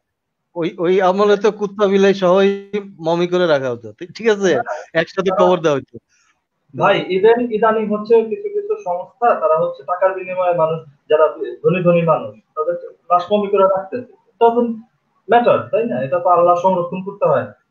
হ্যাঁ, তো এমন কোনো আহামরি জিনিস না ভাই। মমির ব্যাপারটা হচ্ছে ওই আমলে হয়তো আহামরি ব্যাপার ছিল যে একটা মানুষকে লবণ দিয়ে তারপরে বিভিন্ন জিনিস দিয়ে প্রসেস প্রসেস করে মমি করে রাখা হচ্ছে, বাট এখন ঠিক। কিন্তু ভাই ফরমালিনে একটা আপনার অর্গান যদি চুবায় রাখে, একটা হার্ট যদি ফরমালিনে চুবায় রাখে, সেটাই কিন্তু হাজার ওটা তো হাজার নষ্ট বছর হবে না, ঠিক ঠিক থাকে, বলেছেন। নষ্ট হবে না। তো ফারুক বুঝতে ভাই, পারছেন আপনি ফারুক ভাই? আপনি কি হ্যাঁ, উত্তর পেয়ে, আর কোনো প্রশ্ন আছে? প্রশ্ন ফারুক তো ভাই করলে আরেকটা প্রশ্ন হয়তো আজকে ভালো হবে রাত্রে না। শেষ হবে না। জি, তাহলে আপনি করতে পারেন। দ্বিতীয় প্রশ্নটা করুন, চলে যান। যেমন এটা হচ্ছে সূরা বাকারার 36 নম্বর আয়াতে, সম্ভবত 36 বা এর আশেপাশে হবে, খেয়াল নেই সঠিক, যেরকম বলা হয়েছে যে চন্দ্র এবং সূর্যের উম, মানে নিজস্ব আলো এই সম্পর্কেই বলা আছে। তা আমি এইখান থেকে তফসিরটা বের করেছি। এটা 638 পৃষ্ঠা তফসির হচ্ছে। উম, ভাই কত নাম্বার আয়াত বললেন? এটা সম্ভবত 36। আচ্ছা, আপনি এই এই আলবার্ট 36 হকিং নাম্বার ভাই, আয়াতে ভাই এ ধরনের কিছু নাই। 36 কি এর আশেপাশে হবে? একটু স্পেসিফিক বললে ভাই আমরা দেখতে পারতাম। তাহলে তো আমার মানে এখান থেকে আমি যদি মানে, আমি তো মোবাইল থেকে আর কি কানেক্ট হয়েছি, এখান থেকে ব্যাকে গেলেই কেটে যাবে কল। না সমস্যা নাই, তাহলে বলেন, আপনি বলেন, সমস্যা নেই। তো আমি এখানে আর কি তফসিরটা পড়ে শোনাচ্ছি যে এখানে কি বলা আছে। আচ্ছা বলুন। এবং চন্দ্র সূর্য জ্যোতিহীন হয়ে যাবে, শুধু চন্দ্র কেন, বরং সূর্য ও চন্দ্র উভয়ই এরকম, অর্থাৎ জ্যোতিহীন হয়ে যাবে। চন্দ্রকে পৃথক বর্ণনা করার কারণ সপ্তবর্ণ এই যে চন্দ্র হিসাব রাখার কারণে, আর বলা এর অবস্থা অধিক গুরুত্ব সহকারে নিরীক্ষণ করত। বুঝি নাই ভাই। আমিও তো বুঝি নাই, সেই জন্যই তো আপনাদের কাছে না না জানতে ভাই, চাচ্ছি আপনার যে কথা কথা বুঝি নাই, কথা বুঝি নাই। আপনি একটু ফ্লুয়েন্টলি রিডিং করেন তাহলে বুঝবো। আসলে উনি যেটা বলতে চাচ্ছেন যে যে চন্দ্র এবং সূর্য জ্যোতিহীন হয়ে যাবে এই কিয়ামতের আলামত, তাই না? যে কিয়ামতের সময় চন্দ্র এবং সূর্য জ্যোতিহীন হয়ে যাবে। তারপরে কি, তারপরের টুকু বলেন।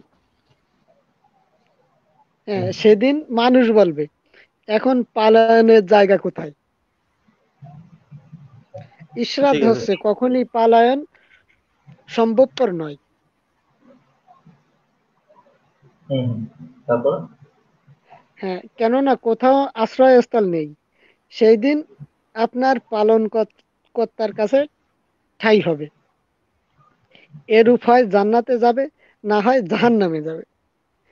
এবার জান্নাত আর জাহান্নাম সম্পর্কে একটু বিস্তারিত বলেন। ভাই, আর ওই যে মেয়াদের মানুষ তো, ঘটনাটা যেরকম না রূপকথা না, এইখানে জান্নাতে এই এইখানে আরেকটা কথা আছে যে উম, আমি মারা গেলে হুম, কার বিচার করবে যখন আমিই থাকবো না? এই তো ভাই বুঝতেন, তাহলে তো আর হচ্ছে মানে আমাদের অ্যান্সারের দরকারই হইলো। ভাই না, মারা গেলেন তো শেষ, আবার বিচার হ্যাঁ, কার আমিও তো বিচার করবে? সেটাই বুঝি যে আমি যদি মারা যাই আমার শরীরের কোনো একটা অঙ্গ প্রত্যঙ্গ জীবিত থাকবে না, এমনকি আমার একটা রেকটম বা আমার কোনো কোষ বলেও কোনো কিছু জীবিত থাকবে না, তাহলে শাস্তি কি হবে? আমরা যে, আমি মনে করি যে এরকম, যে মানুষ তো তো এক কোষ দ্বারাই ধীরে ধীরে যেরকম বিবর্তন হয়েছে, মানুষ বিবর্তন সম্পর্কে তো সবারই কম ভাই একটা বেশি এখন বিষয় বলি, ধারণা হয়েছে। আপনি কি মুসলমান নাকি হচ্ছে সংশয়বাদী নাকি না? দেখুন, আমি এখনো পুরোপুরি মানে কোনো পক্ষে যাই নাই, যে আমি নিজেই আচ্ছা কনফিউজ। দেখুন, না, ঠিক ঠিক আছে, যে আছে। না, আগে বলুন এজন্য যে আমি একটু প্রশ্ন এজন্য করতে চাই। সব যে দিকে চর্চা করতেছি, যে এরপরে ডিসিশন নেবো যে হ্যাঁ এটা এখন যেরকম বুঝতে পারতেছি, এই জন্য সবার কাছে প্রশ্ন করি। যে আমি আচ্ছা যে সমস্যা নিজেকে নেই। নাস্তিক বলে যে বলে দেবো সত্তর যে ভাই, হ্যাঁ আমি সত্তর ভাই নাস্তিক। হয়তো কোনো প্রশ্ন করতে চায়, ফারুক ভাই প্রশ্নটা শুনে। হ্যাঁ, আমি একটু প্রশ্ন করতে চাই আপনাকে যে এই নাস্তিকবাদ সম্পর্কে আপনার কতটুকু ধারণা, বা কি ধরনের ধারণা যদি বলতেন একটু। দেখেন, নাস্তিক্যবাদের যে ধারণা, এগুলো দেখা যাচ্ছে কতটা কি, আমি এই সম্পর্কে মানে অতটা অভিজ্ঞ না। তবে এটুকু মানে আমি জীবনে আমি দুটো তিনটা পদক্ষেপ খুব ভালোভাবে মনে রাখি। সেটা আছে, আমি এইগুলো টার্গেট নিয়েই চলি। যেমন নিউটনের, স্যার আইজাক নিউটনের একটা সূত্র আমার খুব মানে আমি ক্যাচ করে রাখেছি। এটা আমার, আমি মনে করি যে 100% সত্যি। ভাই একটু যে ভুল বললেন, ওনার নাম কিন্তু স্যার আইজাক নিউটন না, ওনার নাম স্যার ইসাক নিউটন। এবং উনি কিন্তু ওই যে মুফতি, ওই মুফতি কাদের ইয়া, ছাত্র। ইব্রা- ঠিক আছে, ঠিক আছে। এটা কি মুফতি ইব্রাহিমের কথা, তাই না? মুফতি মুফতি ইব্রাহিমের ছাত্র, কিন্তু ওনাদের ছাত্র ইসাক নিউটন। না না, এবার বলেন। ওনার একটা হ্যাঁ, ওনার যে প্রত্যেক ক্রিয়ার সমান এবং বিপরীত প্রতিক্রিয়া আছে। এটা দেখা যাচ্ছে কি যে পৃথিবীর যে কোনো বস্তুর ক্ষেত্রে অধিকতর সত্যি দেখে, যা আপনি বাস্তবেও প্র্যাকটিস করতে পারবেন। যে আপনি মনে করেন একটা ডিম খাবেন, আপনি ওই ডিমটায় যত উপকার পাবেন, ডিমের একটা জার্মিসেক আছে, অর্থাৎ বীর্য, আপনার ওই বীর্যটাই ততটুকুই ক্ষতি করতেছে। ভাই বুঝি নাই, ডিমের বীর্য মানে? ডিমের একটা ডিম, ধরেন একটা আপনি একটা মুরগির ডিম খাবেন, ডিমের হ্যাঁ, জার্মিসেক সম্পর্কে আপনার ধারণা আছে? জার্মি চেক, হ্যাঁ। ডিমের, হ্যাঁ হ্যাঁ জার্মি চেক হ্যাঁ, বলতে ওটার যে যে যে জার্ম আছে নাকি, এটা বলতে যাচ্ছেন? হ্যাঁ, হ্যাঁ, হ্যাঁ। ডিমের ডিমের ডিমের ডিমের ভাই, ডিমটা যখন সিদ্ধ করা হয় ডিমটায় তো জাম থাকে না তো, কারণ হ্যাঁ, ওই 100 ডিগ্রি টেম্পারেচারের উপরে তো পানি বয়েলড হয়। বয়েলড পানিতে ওই খুব একটা হচ্ছে আপনার বেঁচে থাকে না জীবাণুগুলো, না? কিন্তু কিন্তু আপনি একটু ডাক্তারের কাছে একটু পরামর্শ নিয়ে দেখবেন যে কুসুমের পাশে শক্ত করে একটা অবস্থা থাকে, যে জায়গায় ডিমের জার্মিসেকটা নষ্ট হয় না। কারণ আমি এটা একজন না, আমি তিনজন ডাক্তারের কাছে পরামর্শ নিয়েছি। যেরকম উদাহরণস্বরূপ বাস্তবেই বলা যায় যে বাগেরহাটের কণিকা ক্লিনিক, এখানে আপনার বাড়ি বাগেরহাটে? হ্যাঁ, আচ্ছা, আচ্ছা। বাগেরহাটের কণিকা ক্লিনিক, অনুপ কুমার বিশ্বাস ডাক্তারের নাম। আমি ওনার থেকেই এই পরামর্শ আর কি নিছি, যে এই সম্পর্কে আমি ওনার থেকে বিস্তারিত আর কি আলোচনা করেছি। তা তাহলে বলতেছে যতই সিদ্ধ করো, যে ডিমের যে অরিজিনাল যে বীর্যটা থাকে, যার জন্য ডিমে তাপ দেওয়ার কারণে বাচ্চা ফোটে, এখানে জার্মিসেসটা নষ্ট হয় না। এখানে দুইটা কথা। ডিমটা যখন হয় তখন কিন্তু আর ওটার মধ্যে স্পার্ম থাকে না, ওটা অলরেডি নিষিক্ত হয়ে ডিম হয়ে হয়ে যায়, ঠিক আছে? ওটার মধ্যে স্পার্ম কিন্তু থাকে এটা না। এটা কুসুমটা কুসুমের পাশে থাকে, পাশে মানে থাকে। কুসুম যেটা, ওটা হচ্ছে ওটা একটা জাইগোট, ওটা কোনো, ওটা স্পার্ম না। স্পার্মটা অলরেডি যখন ডিমের সাথে মিশে যায় এই তখনই কিন্তু হয় এইটা। আর প্রতিটা এই মুরগি যে ডিম পারে, প্রতিটা ডিম কিন্তু এই মোরগের দরকার হ্যাঁ, পড়ে না। বাচ্চা হয় না। না, হ্যাঁ, প্রতিটার মধ্যে থাকে না, থাকে না, হ্যাঁ, হ্যাঁ প্রতিটা হ্যাঁ, ডিম। এটাও জানি। এটাও জানেন, ঠিক আছে? তাহলে আপনি আপনার ডাক্তার সাহেবকে একদিন নিয়ে আসেন আমাদের লাইভে, উনি যুক্ত হয়ে ওনাকে আমরা, কারণ কি আপনি তো ওনার কাছ থেকে শুনে আমাদেরকে বলতেছেন, ভালো হয় হ্যাঁ, যে এই জন্য। না ভালো হয় ভাই, যে আমি একটু বলি, হ্যাঁ। হুম, আপনি যেটা বলতেছেন, যেটা স্টেটমেন্ট করতে চাচ্ছেন, সেটা হচ্ছে প্রত্যেকটা জিনিসের মধ্যেই খারাপ এবং ভালো আছে, তাই তো? হ্যাঁ হ্যাঁ আচ্ছা, আমি তাহলে বলি যে আপনার শরীরে এখনো হচ্ছে প্রচুর পরিমাণে ব্যাকটেরিয়া আছে, কিছু কিছু ব্যাকটেরিয়া আছে সেটা আপনার শরীরে জন্ম থেকে মৃত্যু এবং মৃত্যুর পর আপনার শরীর পচে গেলেও থাকে, হ্যাঁ। আপনার হ্যাঁ, মুখে আর দেখা যাচ্ছে ব্যাকটেরিয়া। সেগুলো পচে গেলেও জীবিত থাকবে, বা আমার দ্বারা অন্য হ্যাঁ, কারোর ভিতরে যাবে। তারপরে ধরেন, আপনাকে হচ্ছে আরেকটা বাস্তব উদাহরণ দিই, প্রত্যেকের পেটেই কিন্তু কৃমি থাকে, হ্যাঁ। হ্যাঁ কৃমি নাই এমন কোনো মানুষের কিন্তু পেট নাই। সরি, পেট বললাম, এটা ভুল হলো। ব্যাপারটা হচ্ছে ওই যে ক্ষুদ্রান্ত বৃহদান্ত, হ্যাঁ? ওইখানে আপনার কৃমি থাকে, এবং এই কৃমি কিন্তু আপনি কোনো ধরনের বিষ খেয়ে এই কৃমি হচ্ছে মানে শেষ করে ফেলতে পারবেন না, থাকে। তারপরে আপনার হচ্ছে পায়ুপথে এক ধরনের ব্যাকটেরিয়া থাকে, সেটা আপনার হ্যাঁ জন্ম থেকে মৃত্যু পর্যন্ত ওই পায়ুপথেই বসবাস করে। ওইটা যদি আপনার শরীরের যে কোনো একটা অঙ্গের উপরে আপনি রাখেন, সেটা আপনার ওই শরীরের ওই অঙ্গের ক্ষতি করে ফেলবে। ঠিক আছে, এই জন্য হচ্ছে সায়েন্টিফিক ভাবে বা হচ্ছে যে ধর্মীয় ভাবেও অ্যানাল সেক্সটাকে নিরুৎসাহিত করা হয়। অর্থাৎ আপনি যখন হচ্ছে অ্যানাল সেক্স করবেন, তখন ওই ব্যাকটেরিয়াটা আপনার হচ্ছে লিঙ্গে চলে আসবে এবং ওটা লিঙ্গের জন্য ক্ষতিকর। এটা লিঙ্গে ঘা হয়। এটা সায়েন্টিফিক্যালি প্রুভড। ঠিক আছে? তো আপনি যদি এইভাবে চিন্তা করেন যে প্রত্যেক জিনিসের খারাপ ভালো আছে, তো আমি কোনটা গ্রহণ করবো, আপনার তখন বিবেকটা খাটাতে হবে যে এই জিনিসের মধ্যে কতটুকু খারাপ আছে, কতটুকু ভালো আছে। যেমন আপনি যদি পানি বেশি খান, সেটা কিন্তু আপনার শরীরের জন্য খারাপ, কিন্তু তার বলে কি আপনি পানি খাওয়া ছেড়ে দেবেন? ছেড়ে দেবেন না, কিন্তু আপনার সেটা বিবেক পরিমাণ খাটাইতে হবে মতো যে দিবে। কতটুকু পানি খাইতে হবে। এক্স্যাক্টলি। ঠিক আছে, পরিমাণটা আপনি আপনার নিজস্ব বিবেক দিয়ে চিন্তা করবেন। ঠিক আছে কিন্তু এটা বন্ধু? এটা এটা তো আমার প্রশ্নের আসলে উত্তর হলো না। আমার প্রশ্ন ছিল যে নাস্তিকবাদ সম্পর্কে কতটুকু জানেন। এখন নাস্তিকবাদ আসলে কি, এই সম্পর্কে এই সম্পর্কে আমি জানতে চাচ্ছিলাম যে আপনার এই ধারণাটা কি, বা নাস্তিক, একজন নাস্তিক হলে তার কি করা উচিত বা সে কি সত্তর করবে। ভাই, ফারুক ভাই হয়তো এটা বোঝাইতে চাচ্ছে যে হচ্ছে নাস্তিক্যবাদের মধ্যে বা নাস্তিকের মধ্যে কি কি ভালো জিনিস আছে, কি কি খারাপ জিনিস আছে। না, আমি তো সেই প্রশ্নেই যাইনি, আমি তো না ভালো না, খারাপ খারাপ এইখানে এইখানে এইখানে আমি ভালো খারাপের কোনো কথা না।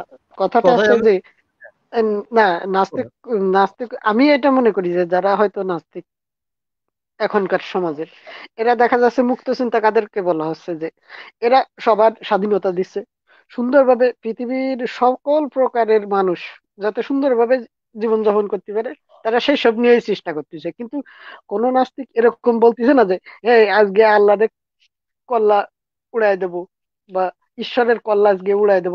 একে কিন্তু কোন নাস্তিক বলেনি। ভাই, যে সবাই জিনিস সবাই নাই, যে জিনিস হ্যাঁ, নাই বলে আমরা আমরা হচ্ছে আমরা কোনো নাস্তিক্যবাদের হচ্ছে প্রমাণ পাইনি আসলে, তাই না? নাই বলা হ্যাঁ, কি হবে না, এটা এটা যেটা আমি না কোনো প্রমাণ আসিফ পাই নাই। আসিফ তো ভাইয়ের সেই জিনিসটা লাইভে একটা দেখেছি, হুম, যে উনি নিজেই বলতেছে যে আপনি প্রমাণ করুন যে হ্যাঁ ঈশ্বর আছে, আমি অবশ্যই যাচাই বাছাই করে দেখবো, তারপরে আমিও আপনার ঈশ্বরের ইবাদত করা শুরু করে দেব। কিন্তু আপনি যতক্ষণ মানে এই প্রুভ করতে পারবেন না, এতক্ষণ আমি বিশ্বাস করব না। হ্যাঁ। না, এখন যদি দেখা গেল যে আল্লাহ আসলে আছে, আমি কিন্তু ইবাদত করব না, ঠিক আছে? এই কারণে করব না, যদি আল্লাহ থেকেও থাকে, সে আল্লাহ যে একজন নবী পাঠাইছেন এবং আল্লাহ যেসব হুকুম দিচ্ছে কোরআনে, এগুলো আমি কোনোদিনও মানতে পারবো না। যে তুমি ভিন্ন ধর্মের কারোর সাথে বন্ধুত্ব করতে পারবে না, এবং এই ধরনের কথা, নারী পুরুষের নিচে থাকবে সব সময়, সত্তর ভাই, নারীর অধিক। আমি একটু অ্যাড করি। আপনি যে হুম, কথাটা মাত্র বললেন, এটা কিন্তু এত, আপনি যতটা সুন্দর করে বললেন, এটা কিন্তু আরো ভয়ঙ্কর। যেমন আপনি বললেন যে ভিন্ন ভিন্ন ধর্মের কারোর সাথে বন্ধুত্ব করতে পারবা না, এটা না। এটা তাফসিরে বলা আছে, তাফসিরে জালালাইন, তাফসিরে হ্যাঁ আরেকটা যেন কি, ওই জালালাইনে আমি এক্স্যাক্টলি বলতে পারি যে এই আয়াতটা আচ্ছা হচ্ছে, এই আয়াতে এভাবে বলা আছে যে আপনি ভিন্ন ধর্মের কারোর সাথে বন্ধুত্ব করতে পারবেন যখন আপনার সেখানে স্বার্থ জড়িত। ধরেন হ্যাঁ আপনি এটা তো ব্যবসা করবেন, তাহলে হ্যাঁ চিন্তা করছেন ভাই বন্ধুত্ব করতে গেলে আমার আগে জানতে হবে তোমার ধর্ম কি, তোমার সাথে আমার কয় টাকা বিজনেস হবে, হ্যাঁ তাই না? ব্যাপারটা কিন্তু আরো ভয়ঙ্কর। আরো ভয়ঙ্কর। এবং এই ধরনের আল্লাহর উপাসনা আমি জীবনে আল্লাহ হয়তো আমাকে মানে কি টুকরা টুকরা করে ফেলবে, তারপরেও আমি এই ধরনের কোনো আল্লাহর উপাসনা জীবনে করব না এই কারণে। স্পেসিফিক ভাবে বলতে গেলে ভাই এই কোরআনে যে আল্লাহর বর্ণনা দেওয়া আছে সেই আল্লাহর উপাসনা কখনোই করবো না। কোরআনে যে নবীর বর্ণনা দেওয়া আছে সেই নবীর উম্মত আমি কখনোই হইতে হ্যাঁ যাব না। যদি এমন হ্যাঁ আমি কোনো প্রমাণ শুরুতেই পাই যে হ্যাঁ কোনো ভালো ঈশ্বর আছে, কোনো ভালো নবী আছে, সেটা যদি প্রমাণ করতে পারে কেউ, তাহলে অবশ্যই আমি সেই সেই ধর্মে যাব। বা সে যদি ইসলামে এটা প্রমাণ করে যে কোরআনের আল্লাহ ভুল, নতুন একটা আল্লাহ, সেই হ্যাঁ আল্লাহর কাছে যাব। প্রমাণ হ্যাঁ করতে হবে, সেটা আমরা যাচাই করব। না কারণ না, কি আমি তাহলে এইখানে এইখানে আমার একটা কথা আছে যে জি এই বলেন। যে সবাই বলে যে হযরত মুহাম্মদ সাল্লাল্লাহু আলাইহি ওয়াসাল্লাম, এর সঠিক মিনিংটা বলেন আমাকে, যে এই এই আরবি শব্দগুলো ভাঙলে এর অর্থগুলো কি আসে? সত্তর ভাই আমি বলবো। হ্যাঁ হ্যাঁ আপনি বলেন। বলেন। আচ্ছা, হযরত অর্থাৎ হযরত মানে হচ্ছে জনাব, মুহাম্মদ হচ্ছে একটা টাইটেল, হ্যাঁ। আর হ্যাঁ সাল্লাল্লাহু আলাইহি সাল্লাম একমাত্র কিন্তু এই এই হযরত মুহাম্মদের হচ্ছে নামের পাশে আছে, আর কোন নবীর পাশে আছে সাল্লাল্লাহু আলাইহি সাল্লাম পাবেন না। সাল্লাল্লাহু আলাইহি সাল্লাম মানে হচ্ছে অনেক আগে বলছিলাম ওনার উপর শান্তি, ওনার এবং ওনার পরিবারের উপর শান্তি বর্ষিত হোক। অর্থাৎ আমরা যতবার সাল্লাল্লাহু আলাইহি সাল্লাম পড়তেছি এটার মানে হচ্ছে ওনার এবং ওনার পরিবারের উপর শান্তি বর্ষিত হোক। কিন্তু অন্যান্য নবীর পাশে কিন্তু সরেয়া দিয়ে একটাই আছে, আলাইহিস সালাম। এটার মানে হচ্ছে শুধুমাত্র উনার উপর শান্তি বর্ষিত হোক। অর্থাৎ যদি আপনি আদমের কথা রাইট বলেন তাহলে শুধুমাত্র আদমের উপর শান্তি বর্ষিত হোক, এটা আপনি কামনা করতেছেন। কিন্তু যখন নবীর ঠিক কথা বলবেন তখন হচ্ছে বলতে হবে যে সাল্লাল্লাহু আলাইহি সাল্লাম অর্থাৎ উনার এবং উনার পরিবারের উপর শান্তি বর্ষিত হোক। ভাই এটাও যে একটা বোগাস কথা সেটা আমি প্রমাণ করে দিচ্ছি। সেটা হচ্ছে নবীজি নবীজিকে এক সাহাবী বলছিল যে নবী আপনার বাবা মা কই? তো তারাও হচ্ছে জাহান্নামবাসী। তো যে নবীর বাবা মা তা তো পরিবারের মধ্যেই পড়ে। তো যে নবীর বাবা মা জাহান্নামবাসী, নবী নিজে বলে গেছে, সেই নবীর বাবা মার জন্য আমাদের দোয়া করতে হচ্ছে। তাহলে এটা কি ভাই হিপোক্রিসি করতেছি না আমরা? বা নবীর উম্মতটা কি হিপোক্রিসি করতেছে না? এই আর কি। হ্যাঁ লাইভের শুরুতে আমি বলতেছিলাম যে এই এই যে নবী তার চেয়ে তো আমাদের আলবার্ট ভাইয়ের চরিত্র অনেক ভালো, তাই না? অন্তত উনি কোনো ধর্ষণ করে নাই, উনি কাউকে খুন করে নাই, তাই না? আর এই যাকে হুম। আমরা নবী বলে মানি, সর্বশেষ শ্রেষ্ঠ চরিত্র, সে তো একজন ধর্ষক ছিল, একজন খুনি ছিল, ঠিক আছে, ডাকাতের সর্দার ছিল। তো এই ধরনের মানুষ কিভাবে একজন নবী হয়ে আসতে পারে? ঠিক আছে, এগুলি সত্যি কথা। এগুলি আমি আমি এমন না যে এগুলি আমি বানায় বলতেছি, আপনি একটু সার্চ করলেই পাবেন যে এই ইতিহাসে কি আছে। ঠিক আছে, তো আমাদের সাথে ধর্মহীন ভাই যুক্ত হয়েছেন। ধর্মহীন ভাই, আপনি যদি কিছু বলতে চান আনমিউট করে বলতে পারেন। আর ফারুক ভাই, আপনার কি আরো প্রশ্ন আছে? তাহলে প্রশ্ন করুন, ততক্ষণ আমরা ধর্মহীন ভাইকে মিউট করে রাখবো কিছুক্ষণ। না, বা ধর্মহীন ভাইয়ের ফারুক ভাই, কথা শুনি মাঝে মাঝে, ফারুক ভাই আপনি আমরাও বলবো। থাকেন, সমস্যা নেই। আপনার কোনো প্রশ্ন থাকলে মনে মনে ভাবতে থাকেন, আমরা একটু ধর্মহীন ভাইয়ের কথা শুনি। আচ্ছা। কোনো ধন্যবাদ। আমাকে কি শোনা যাচ্ছে? জি ভাই। জি, হ্যালো। বলুন ভাই। জি আচ্ছা, ভাই বলুন। কোনো নির্দিষ্ট টপিকস আছে কিনা? কোন বিষয়ে আসলে আলোচনা হচ্ছে? কোনো টপিক দেখলাম না আসলে আলোচনার, না, আজকে নাকি? উন্মুক্ত আলোচনা। আমি একটু একটু বলে নিই যে আমাদের আজকে আমাদের এই গ্রুপের প্রথম লাইভ, আমার এবং আইনস্টাইন ভাইয়ের দুইজন, আমরা একসাথে প্রথম লাইভ করছি। এবং আমাদের সাথে ফারুক ভাই ছিলেন, ওনাকে আমি প্রশ্ন করেছিলাম যে নাস্তিক্যবাদ বলতে উনি কি বুঝেন। তো এই এর মানে এর প্রাসঙ্গিক ভাবে অনেক কিছু কথা উঠে আসছে, যেমন নবীর চরিত্র, কোরআনে ভুল আছে কিনা। উনি প্রথম যে প্রশ্নটা করেছিলেন, কোরআনে কি কোনো ভুল আছে নাকি, তো উনি একটা বেশ কয়েকটা আয়াত দেখালেন। তো এরপরে এইভাবে আর কি আমাদের আলোচনা আগাচ্ছে। তো আপনি এই আলোচনা বিষয়ে আচ্ছা আচ্ছা আচ্ছা। হ্যাঁ, আপনি বলতে পারেন আপনার হ্যাঁ, নাস্তিক, এই নাস্তিক, আপনি দেখতে পাচ্ছেন যে আপনি ধর্মহীন, তো আমি তো নাস্তিকবাদ। ধর্মহীন, মানে জি পুরাতন ধর্মহীন আর কি। আপনাদের হ্যাঁ গ্রুপের সাথে এমনি লিংক করা ছিল, লাইক করা ছিল, এই জন্য আমি নোটিফিকেশনটা পেলাম। কালকে থেকেই মনে পাচ্ছিলাম এই নোটিফিকেশন যে ইয়েতে আসবেন, লাইভে আসবে এই অ্যালবার্ট আইনস্টাইনের বাচ্চা, এরকম একটা নাম ছিল আর কি। হ্যাঁ হ্যাঁ, উনি আইনস্টাইনের বাচ্চা আলবার্ট হকিং। Albert Hawkins. আচ্ছা, যে তো যাই ভাই, হোক, তো ঠিক আছে, আপনারা নতুন আসছেন, অসুবিধা যেমন নাই। আমি প্রতীকী না, ঠিক আছে? আমরা একটু যে তাদের সম্মান জানানোর চেষ্টা করি, রেদার দেন আমরা মোহাম্মদ নামক ধর্ষককে সম্মান জানাই, তাদের একটু সম্মান জানানোর চেষ্টা করি। এই আর কি, বলেন। হুম, না ঠিক আছে। আসলে এখন নাস্তিক্যবাদ বলতে তো আমরা যেটা বুঝি, নাস্তিক্যবাদ বা মুক্ত মনা বা মুক্ত চিন্তা, আমরা তো এটা তো আমরা করছি। তো সেক্ষেত্রে যেটা আলোচনার বিষয় সেটা হচ্ছে যে সাধারণত যে যে ধর্ম থেকে আসে, সাধারণত সেই ধর্মেরই খুঁটিনাটি বিষয়গুলো যেগুলো পছন্দ হয় না, তখনই কিন্তু একজন মানুষ ধর্মহীন হয়। তার নিজ ধর্ম থেকে, নিজ ধর্মের নেগেটিভ বিষয়গুলো তাকে ইনফ্লুয়েন্স করে। আমার কাছে এটাই তো মনে হয় যে হিন্দু থেকে আসছে, সে দেখছে যে হিন্দু ধর্মের কিছু রীতি নেওয়াজ যেটা তার মানবিকতার সঙ্গে যায় না, তার বুদ্ধিভিত্তিক বিকাশের সঙ্গে সাংঘর্ষিক, তখনই সে ধর্মহীন হচ্ছে। আবার মুসলিম সমাজ থেকে বা মুসলিম রিলিজিয়ন থেকে বা মুসলিম থেকে যখন কেউ ধর্মহীন হচ্ছে, তখন দেখা গেল কোরআন হাদিসের যে সমস্ত রেফারেন্স আছে, যে সমস্ত ঘটনাবলী আছে, সেগুলোকে সূক্ষ্মভাবে বিচার বিশ্লেষণ করলে অনেক ধরনের ত্রুটি বিচ্যুতি চলে আসে। যেটা সত্য শ্রদ্ধানী ভাই বলছিলেন, যদি আল্লাহ থেকেও থাকে, তার যে প্রেরিত যে নির্দেশনা, তার যে কথাবার্তা, তার যে অ্যাটিটিউড, তার যে ম্যানার, তার যে মোটিভ, তার যে এগ্রেসিভনেস, এই বিষয়গুলো তো আসলে মানার মতো নয়। উনি থাকলেও মানবো না, আমি ওনার সাথে একমত, সত্যি সন্তানী ভাইয়ের সাথে একমত। যদি থেকেও থাকে, আরবের আল্লাহ যদি থেকেও থাকে, আসলে তার যে আইডিওলজি, সেই আইডিওলজির সাথে কিন্তু আসলে ম্যাচ করা একেবারেই আহ মানে কি বলবো, একেবারে অসম্ভব। এটাই আর কি আমার যে কথা। ভাই, এটা আপনি আপনি ঠিকই বলছেন যে যদি ঈশ্বর থেকেও থাকে, সেটা অন্তত কোরআনের আল্লাহ না, বা হচ্ছে এক্সিস্টিং যত ধর্ম আছে সেই ধর্মের কোনো দেবতাই না। আবার অনেকে মনে করতে পারে যে আমরা ইসলাম বিদ্বেষী। না ভাই, ইসলাম বিদ্বেষী না, আমরা ধর্ম বিদ্বেষী, ঠিক আছে?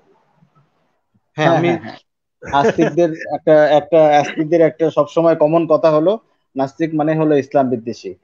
হ্যাঁ, আমার কথা হচ্ছে যে ভাই, আর ইসলাম ইদানিং বিদ্বেষী। ইদানিং আমাকে, সত্যের ভাইকে, দুইজনকেই হচ্ছে তারা মালু ট্যাগ দেওয়া শুরু করছে।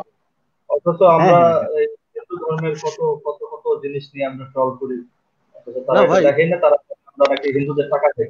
আগে বলতো ইহুদি নাসারাদের টাকা খাই, এখন বলে হচ্ছে হিন্দুদের টাকা খাই। কি হ্যাঁ হ্যাঁ, ভাই অদ্ভুত! না ওটা তো 1400 বছর আগে শিখায় রেখে গেছে। মানে হ্যাঁ যত কিছু করে সব ইহুদি নাসারার হলো ষড়যন্ত্র। মুসলমানকে পিটাইতেছে, মুসলমানকে মানবে, নিজেরা গন্ডগোল করবে, দোষ দিবে খালি ইহুদি নাসারা।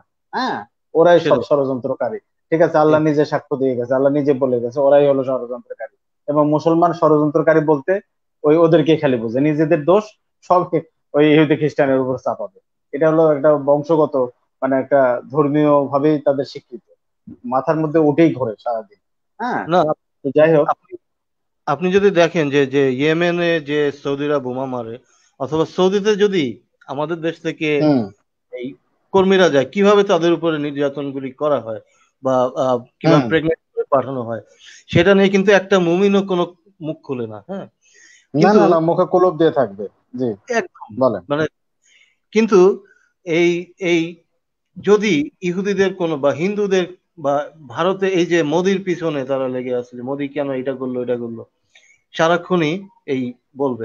এটাও আপনি যে বললেন কোরআনের মেকানিজম, হ্যাঁ, এই ডিফেন্স মেকানিজম গুলি তৈরি করে নবী করে রেখে গেছে, যে এটা তোমাদের কিন্তু তোমাদেরকে এরকম করবে, এবং তারা বলবে যে এই দেখেন মিলে যাচ্ছে, সব কিন্তু মিলে যাচ্ছে কোরআনের সাথে। হ্যাঁ, এই যে এখন যে যে ইহুদি নাসারা এটা করবে ওটা করবে, এটা কিন্তু কোরআনে আগেই বলে রাখছে 1400 বছর আগে। তখন তারা এই কথাগুলি বলবে, ঠিক আছে, এবং না, তাদের বিষয়টা হচ্ছে কি, আমরা যদি একটা 1400 বছর আগে ফিরে যাই, আসলে সেই সময় যে সমস্ত মানুষ ছিলেন ওখানে, তো ইহুদি খ্রিস্টানরা ছিলেন, পৌত্তলিকরাও ছিলেন। তো ইহুদি খ্রিস্টানদের মধ্যে যারা বিজ্ঞজন ছিলেন, তারা আমরা এখন যে বিষয়গুলো নিয়ে সমালোচনা করি, তারা ওই বিষয়গুলো নিয়ে সমালোচনা করতেন। এবং তাদের সমালোচনার, তাদের কথাবার্তার এগেনস্টে কিন্তু অনেক ধরনের আয়াত আসছে। তারা কি বলতো, তারা কি নিয়ে আলোচনা করতো, এবং তাদের ব্যাপারে উনি যা বলছেন আলটিমেটলি তো এখন এসে ওগুলো ঠিকই হবে, কারণ ওরা তখনই বুঝতে পারছিল যে এই যে আয়াতগুলো আসতেছে এগুলো তার একেবারে পার্সোনালি এসে তৈরি করা। যা শোনে তার এগেনস্টে একটা করে আয়াত বানায়, যা শোনে তার এগেনস্টে একটা আয়াত বানায়, ঠিক ঠিক আছে? বল। আর হ্যাঁ, তো ওরা তো তখন দেখতো যে এগুলো তো আসলে বেসিক্যালি যেটাই, মানে তার তো কিছু সোর্স ছিল, সোর্সটা শুনতো। আর ওখানে তো কোটি কোটি মানুষ না, হুম। ওই কোথায় কি বাজারের মধ্যে কে মোহাম্মদকে নিয়ে আলোচনা করতেছে, কি আলোচনা করতেছে, ওরা উৎপেতে শুনতো। ওরা এসে আবার গল্প করতো, গল্প করার 2-3 দিন পরে দেখা গেলো যে একটা আয়াত চলে আসছে, আয়াত বানাইছে, ঠিক আছে? হ্যাঁ, তো ওরা আবার কত এটা নিয়ে কিরে। কিন্তু এটা নিয়ে কিন্তু আয়েশা সরাসরি হাদিস আছে যে হ্যাঁ, হে নবী, আপনি যা ইচ্ছা করেন আপনার সৃষ্টিকর্তা সেই আয়াতই নাজিল হ্যাঁ করেন। হ্যাঁ, তখনই এক- তখনই হাজির হয়ে যায়। আর এমনি আরেকটা মজার বিষয় হচ্ছে, আরেকটা মজার বিষয় হচ্ছে যে প্রথম দিকে ওই সব বিভিন্ন নবীদের হলো গল্প কাহিনী সব, ওগুলো তো জানতো, এগুলো তো প্রচলিত ছিল তখন। এই বিভিন্ন নবীদের এগুলো কিন্তু সবই ওই ওনার আরবের আশপাশে, তার বাইরে কোথায় কি হচ্ছে পৃথিবীর, এগুলো কিন্তু আরবের আল্লাহ ওগুলো জানে না। শুধু একদমই জানে শুধু ওইটুকুই, ওই ওইটুকুই, হ্যাঁ। জর্ডান, সিরিয়া, ইয়েমেন, আদ জাতি, সামুদ জাতি, লুত জাতি, হ্যাঁ মিশর পর্যন্ত আর কি, যতদূর পর্যন্ত বাণিজ্যের ভাই, যাতায়াত ছিল। আপনি আর আপনি আপনি যদি জান্নাতের বর্ণনা দেখেন তাইলেও কিন্তু ওই দেখবেন যে সবকিছু সৌদি আরবের ফেভারে করা। জান্নাতের ফলমূলের মধ্যে আম কাঁঠাল নাই, ঠিক আছে? না, জান্নাতে না যখন আঙ্গুর আছে, না না, খেজুর আছে। হ্যাঁ হ্যাঁ, সেগুলো তো আছেই, সেগুলো তো আছেই।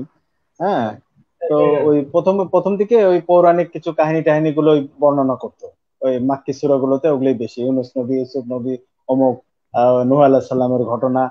তো এগুলো যখন ওরা শুনতো, এগুলো তো সব মেন সোর্স হলো তাওরাত, মানে যেটা হলো ওল্ড টেস্টামেন্ট। ওল্ড টেস্টামেন্ট ছাড়া ওই নূর গল্প বা লুতের গল্প বা এইসব নবীদের গল্প কিন্তু পৃথিবীর আর কোনো বই নাই, আছে হলো ওল্ড ভাই, টেস্টামেন্ট, ওখান থেকে মুসলমানরা বিষয়গুলো। মুসলমানরা যে ইহুদি ইহুদি ইহুদি নাসারাদের এত এত হচ্ছে মানে গালিগালাজ করে, সবকিছুই হম কিন্তু হম। এই ইহুদি নাসারাদের কাছ থেকে টুকলি করা। ইহুদি নাসারাদের টুকলি। মত আছে, আমরা এই জন্য মুসলমানরা মোজ রাখবো না। তারা 36টা রোজা করে, আমরা এই জন্য 30টা এই মাসে রাখবো, বাকি 6টা পরের মাসে রাখবো। হাউ লেট হ্যাঁ, ভাই। হ্যাঁ, ওই আরো একটা বিষয় হচ্ছে যে ওইখানে, ওখান থেকেই তো চোথা করছে, কপি করছেই। আবার কোরআনে কিন্তু আবার বলতেছে যে ওই বইগুলো বিকৃত, ওগুলো মানুষের রচনা করছে, ওগুলো সব মানে ইয়ে করে ফেলছে, মানে মিক্স আপ করে ফেলছে, ওগুলোর ভার্জিনিটি নষ্ট হয়ে গেছে ওই বইগুলোর। তাহলে ওই বইগুলো যদি ভার্জিনিটি নষ্টই হয়ে যায়, ভালো ভালো ওইগুলো ভালো যদি জিনিস বলছেন মানুষেরই, ভাই, হ্যাঁ ভালো মানুষেরই জিনিস যদি তৈরি বলছেন। হয়, এই তাহলে বাবা তুমি ভার্জিনিটিটা, জি ভাই ওই বই বলেন। থেকে তুমি তাহলে রেফারেন্স নিলা কেন? গল্প প্রায় 2600 এই আয়াত আছে, ভার্জিনিটিটা প্রায় 22 থেকে 26। ভার্জিনিটি জিনিসটার মূল্য কিন্তু ইসলামে অনেক ভাই, বুঝছেন? একটা মেয়ের ভার্জিনিটি নষ্ট হয়ে হ্যাঁ গেলে সেটা সে তো আছেই। তা শেষ। সেই প্রসঙ্গে আলোচনা করতে গেলে তো অনেক আলোচনা এসে যাবে। তো হ্যাঁ, তো যে বইটা, যে বইটাকে তুমি বলতেছো যে বইগুলো বিকৃত হয়ে গেছে, ওই বইগুলো আর মানে ইয়ে নাই, মানে সঠিক নাই, তাহলে তাই যদি হবে তাহলে সেই বইটা তো রেফারেন্স হিসাবে আসতে পারে না। তাহলে সেই বইয়েরই গল্প প্রায় 6600 আয়াতের মধ্যে বা 200 মতান্তরে, আয়াত নিয়ে আয়াত সংখ্যা নিয়ে অনেক মতভেদ আছে। তাহলে সেইখানে প্রায় 2200 থেকে 2600 আয়াত আছে বিভিন্ন নবী টবির ঘটনা, সব পুরাতন ওল্ড ওল্ড টেস্টামেন্টের সব ঘটনা নিয়ে এসে ঢোকানো হয়েছে। আর আদম হাওয়ার যে কাহিনী, মানে যেটা আমাকে মানে এই মুক্তমনা হইতে বা ধর্মহীন হইতে ইনফ্লুয়েন্স করেছে, এই যে মানুষকে বানাইলাম সেই বেহেস্তে, ওখান থেকে দুইজনকে কান ধরে চুলের মুঠি ধরে পৃথিবীতে ফালাই দিলাম। হ্যাঁ, পৃথিবীর একজন এসে পড়লো শ্রীলঙ্কায় আর একজন পড়লো হলো হেজাজে। হ্যাঁ, তো এরা বছরের পর বছর দুইজন একা, পৃথিবীতে আর কোনো লোক নাই জন নাই, দুইজন দুই জায়গায় থাকলো হাজার হাজার বছর পরে, মানে না 100 বছর পরে এসে দুইজন এক জায়গায় হলো। তাহলে ভাই মানে ম্যান ভার্সাস ওয়াইল্ড যেগুলো আমরা দেখি, তাহলে এই দুইজন পৃথিবীতে কিভাবে এতদিন, একটা মেয়ে একটা জায়গায়, হাওয়া একটা জায়গায়, আর আদম একটা জায়গায়, দুইজন কিভাবে এই বন্য প্রাণী, পশু পাখি, জরা বৃষ্টি এর ভিতরে এরা নিজেরা সার্ভাইভ করলো, এই বিষয়গুলো নিয়ে কিন্তু কেউ কখনো চিন্তা করে না না যে ভাই, এরা। আপনি কিন্তু ধর্মেন ভাই, আমি একটু বলি, আপনি কিন্তু এটা মানে শিওরলি বলতে পারবেন না যে তখন পৃথিবীতে কোনো পশু পাখি ছিল কিনা। কোরআনের কিন্তু কোথাও বর্ণনা করা নাই যে আদম হাওয়া যখন পৃথিবীতে আসছিল তখন পৃথিবীতে হচ্ছে তারা ছাড়া অন্য কোনো প্রাণী ছিল। অর্থাৎ কোরআনে অন্য কোনো প্রাণীর কথা কিন্তু খুব একটা জোর দিয়ে বলা নাই, ঠিক আছে? আর আদম হাওয়া হচ্ছে জান্নাত থেকে তাদের বিতাড়িত করা হইলো, সেটাও কিন্তু আল্লাহর একনিষ্ঠ সৈনিক ইবলিসের সহায়তায়। অর্থাৎ আপনি হ্যাঁ চিন্তা সেটা করেন তো যে আছে। আল্লাহর জান্নাতের গার্ড সিস্টেম, সিকিউরিটি সিস্টেম কতটা দুর্বল হইলে যে ইবলিসকে জান্নাত থেকে বিতাড়িত করা হলো, সেই ইবলিসে আবার জান্নাতে কেমনে ঢুকলো, দুইটা আবার সাপের রূপ ধরে তাদেরকে কন্দম করা হয়নি।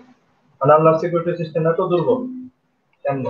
এটা তো আর সে জানতেও পারলো না যে তাদেরকে এভাবে বায়াস করতেছে শয়তান গিয়ে। হ্যাঁ, এ- তো এগুলো সবই গল্প, এই গল্পগুলো তো সবই ওল্ড টেস্টামেন্টের, এগুলো তো আর আলাদা কোনো সোর্স নেই। এবং না, সেটাকেই যেহেতু মানে রিলিজিয়ন মানে যে কোনো ধর্মগ্রন্থ মানেই মানে ওখানে অতীত থাকবে, বর্তমানের কথা থাকবে এবং ভবিষ্যতের কথা থাকবে, এই তিনটা এলিমেন্টস যে বইয়ের মধ্যে থাকবে সেই বই হলো রিলিজিয়াস বুক আর কি। মানে এটা ভাই বোঝাতে চাই যে রিলিজিয়ন গুলা ধরা খাইতো না একটা কাজ করলে, সেটা হচ্ছে যে তারা যদি ভবিষ্যৎবাণী না করতো, শুধু অতীত এবং অতীত বর্ণনা করা যাইতো, আমরা গল্পের বইয়ের মতো করতে পারতাম। ভবিষ্যৎ বর্ণনা করে ভাই ধরা রাখা গেছে যে আমরা তো ভবিষ্যৎ আবার মিলাই দেখি। মানুষ তো আমাদের মতো কিছু শয়তান টয়তান আছে, কাফের নাস্তিক আছে, তারা তো আবার ভবিষ্যৎ মিলাই দেখেছে যে এই আল্লাহ কি কইছে, আমরা কি পাই। এখানেই ভাই ধরা রাখাইছে, যদি এই কাজটা না করতো অনেকগুলো ধর্ম ঠিক আছে। তা অবশ্য, তা অবশ্য ঠিকই বলছেন। তো আচ্ছা, আমরা তাহলে আমরা আচ্ছা, বলেন। আচ্ছা তাহলে এখন বর্তমানের সমাজের যে মডারেট মুসলিম যারা আছে, তাহলে তারা এগুলো কি দেখতেছে না যে আমাদের আল্লাহ উম, এত সুন্দর সৃষ্টি তৈরি করে রেখে গেছে, এত পৃথিবীতে এত প্রজাতির প্রাণী আছে যা মানে গোনা শুরু করলে শেষ করা যাবে না। তো সেগুলো কি হাওয়ায় হাওয়ায় হাওয়ায় তৈরি হয়েছে বুঝলাম না ভাই, হাওয়ায় হাওয়ায় পৃথিবীতে? তৈরি হচ্ছে মানে? হাওয়ায় হাওয়ায় তো কিছু তৈরি হয় না ভাই। না সে তো আপনিও জানতেছেন আমিও জানতেছি যে সৃষ্টির রহস্য অবশ্যই আছে। তো না, একটা তারা তো বলতেছে ভাই, যারা মডারেট মুসলিম বা যারা পুরোপুরি মুসলিম বা যারা জঙ্গি মুসলিম, তারা তো ভাই ওই দূর থেকে শুরু করে মানুষের হচ্ছে বিবেক বুদ্ধি সবকিছুই নাকি আল্লাহ তৈরি করে দেয়, ঠিক আছে। এবং হিন্দুরা মানে যে হচ্ছে সবকিছুর মধ্যে ভগবান বিরাজ করে। যখন হিন্দুদের প্রশ্ন করি, ভাই ভগবান কি গুয়ের মধ্যেও বিরাজ করে, আর কথা কয় না, তাই গাল। এবং যখন মুসলমানদের প্রশ্ন করি, ভাই গো কি আল্লাহ বানায়, হাত দিয়ে আল্লাহ হাত দিয়ে তৈরি করে, আর প্রশ্ন মানে উত্তর দেয় না, তাই গাল। ঠিক আছে, তাদের উত্তর তো সবকিছুই আল্লাহতে শুরু আল্লাহতে শেষ, কিন্তু আমাদের উত্তর তো এভাবে হয় না। সবকিছুই তো একটা প্রসেস আছে, কিন্তু আমরা জানতে পারি কিন্তু এখনো জানতে পারিনি, এটাই। মানে এখন বর্তমান সময়ে যে যা শুরু হয়েছে যে ছোটবেলা থেকেই মানে মাইন্ডসেট এমন ভাবেই তৈরি করা হচ্ছে যে এরা ভবিষ্যতে সত্যিটা জানিয়েও লোকের কাছে বলতে ভয় পাচ্ছে। তাহলে আমরা কিরকম সমাজে বা পরিস্থিতির ভিতরে দাঁড়াই আছি যে আমরা সত্যি কথাগুলো বলতেও বললেই দেখা যাচ্ছে পাল্লা থাকবে না, না হয় দেশ ত্যাগ করে অন্য দেশে চলে যেতে হবে। সেটাই। ভাই না যে ভাই, ছোট হ্যাঁ, বাচ্চাটাকে আপনি ছোটবেলা থেকেই বলবেন ইসলাম একমাত্র সত্যি ধর্ম, ইসলাম একমাত্র সত্যি ধর্ম, কোরআন শরীফ পড়তে হবে, কিছু না করলে আল্লাহ জ্বালাবে পোড়াবে। ভাই একটা ছোট বাচ্চা কিন্তু ভয়ে ভয়ে ধর্ম পালন করে, সে কিন্তু বুঝে ধর্ম পালন করে না।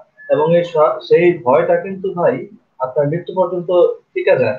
ঠিক আছে, যে না আমি হচ্ছে যদি পাপ করি আমাকে হচ্ছে জ্বালাবে পোড়াবে, রেদার দেন তারা হচ্ছে তাদের ব্রেনটা ইউজ করে না যে এই কাজটা করবো না কারণ এটা ভালো না। তারা কাজটা করে না এই জন্য যে আমি আল্লাহর ভয়ে করতেছি না, আমি ধর্মে আমার হচ্ছে ওই জাহান্নামে নিয়ে কাবাব বানাবে, আমি সেই জন্য এই পাপ কাজটা করতেছি না। ঠিক আছে, তারা কিন্তু এটা করে, তারা কিন্তু ব্রেন খাটায় না যে না আমি মিথ্যা বললে আমার মিথ্যা বলাটার দরকার নেই বা মিথ্যা বললে একটা ক্ষতি হতে পারে। তারা কিন্তু এটা বলে যে না মিথ্যা বললে আল্লাহ জিব্বা কেটে দেবে। ঠিক আছে, এই জন্য তারা মিথ্যাটা বলে। না, একজন একজন ধর্মহীন মানে কি আপনার প্রথম যে কথাটা হচ্ছে যে যে আহ, মানুষ যদি ভালো কাজ করতে চায় তার যে ধর্ম মানতে হবে এমন কোনো কথা নেই। তো এখন তখন প্রশ্ন করে যে আসলে ভালোটা কি খারাপটা কি আপনি কিভাবে বুঝবেন, তাই না?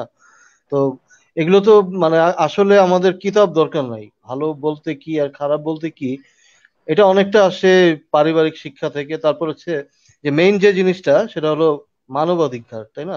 আমরা কারো অধিকার লঙ্ঘন না করে যদি কোনো কাজ করি তাহলে দেখবেন যে সেটা মোটামুটি ভালো কাজই হবে। মানে যেমন আমি যদি চুরি করি, মনে করেন যে আলবার্ট হকিং ভাইয়ের একটা বই আছে, সে তার বাসায় রেখে দিয়েছে, আমি সেই বইটা নিয়ে আসলাম চুপি চুপি করে, তাহলে কি হলো? এই তার যে অধিকার সেটা আমি লঙ্ঘন করলাম, তার কাছ থেকে না বলে নিয়ে আসলাম, যার জন্য তার একটা ক্ষতি হয়ে গেল। অধিকার অধিকার অধিকার বলতে এটা ভালো হয় যে আপনি আমার একটা জিনিস, আমার একটা সম্পত্তি চুরি করলেন বা রাইট। আমাকে না বলে নিয়ে গেলেন বা আমার বিনা অনুমতিতে নিয়ে গেলেন, সেই বিনাম সম্পত্তির উপর আমার অধিকার আছে। তাই তো? এই ওটাই। জিনিসগুলি কিন্তু বাইরের দেশের লোকেরা খুব ভালো বোঝে। আপনি যদি কোনো জিনিস বাইরেও ফেলে রাখেন, তারা কিন্তু একজনের জিনিস আরেকজন ধরবে না। কারণ আমি দেখেছি যে এই বিদেশের হোস্টেলগুলিতে আমি দেখলাম যে মনে করেন যে চিঠি আসে, হ্যাঁ, ওখানে চিঠি যার যার নামে চিঠি আসে ওগুলি কিন্তু ফেলে রেখে চলে যায় এই পোস্টম্যান, কিন্তু কারোটা কেউ ধরে না। এমনকি পার্সেল আসে এগুলো পড়ে থাকে, কেউ কারোটা ধরে না, যে যার যারটা নট নিয়ে চলে। অনলি নট অনলি চিঠি ভাই, ইদানিং ফেসবুকে কিছু কিছু ইউটিউবাররা বিভিন্ন সোশ্যাল এক্সপেরিমেন্ট করে। লাইক তারা রাস্তায় একটা আইফোন ফেলে রাখে, তারা রাস্তায় হ্যাঁ, $100 ফেলে রাখে, তারা দেখে যে আসলে কেউ নিচ্ছে কি নিচ্ছে না। সোশ্যাল ঠিক আছে, এক্সপেরিমেন্ট। এগুলো সোশ্যাল এক্সপেরিমেন্ট, এবং তারা দেখা যায় যে মোস্ট অফ দ্য পিপল তারা হচ্ছে হয় সেটাকে হচ্ছে এড়িয়ে যাচ্ছে, আর না হলে কেউ হচ্ছে নিয়ে সেটা হচ্ছে কেউ থানায় যদি জমা দিচ্ছে বা হচ্ছে এই ধরনের কিছু, মানে তারা এবং কেউ যদি নিঃসন্দেহে দেখে, হুম, হুম, কেউ যদি দেখে যে আপনার টাকা পড়ে গেছে, আপনাকে যে ফেরত দিয়ে আসবে কিন্তু। আর আর আমাদের দেশের মানুষরা কে কারটা মেরে খাবে, সেই মানে আমাদের দেশে তো ধার্মিক বেশি, 90% মুসলিম, তাই না? তো এত অপরাধ কেন, এত ক্রাইম কি কারণে, তাই না? এটা একটু আপনি দেখেন না, সুইডেনে দেখেন জেল বন্ধ হয়ে গেছে, বা অন্যান্য দেশে যেসব দেশে না, নেদারল্যান্ডে নেদারল্যান্ডে হ্যাঁ, যেখানে আপনার নাস্তিক বেশি কিন্তু অপরাধ নাই। কারণটা কি? তো আসলে ধর্ম। আসলে ভাই ধর্মটার দিকে কিন্তু আমরা খেয়াল করলে দেখতে পারি যে ধর্মটাকে আমাদের আসলে ভালো কাজে ইনফ্লুয়েন্স করে, নাকি ধর্মটা ওই নির্দিষ্ট ধর্মের দেবতা বা ঈশ্বরকে খুশি করার কাজ করায়। আমরা কিন্তু সেটাই কিন্তু। দ্বিতীয়টা দেখি। আমরা কিন্তু ধর্মতে এমন কিছু পাবো না যেটা শুধুমাত্র ভালো সেই জন্য করতে বলছে। রেদার আমরা পাবো, যেমন ইসলাম ধর্মের কথা বলি, ইসলাম ধর্মে কিন্তু মোস্ট অফ দা কি সবগুলা কাজই কিন্তু আপনার করতে হবে স্রষ্টার সন্তুষ্টির জন্য, আল্লাহর সন্তুষ্টির জন্য।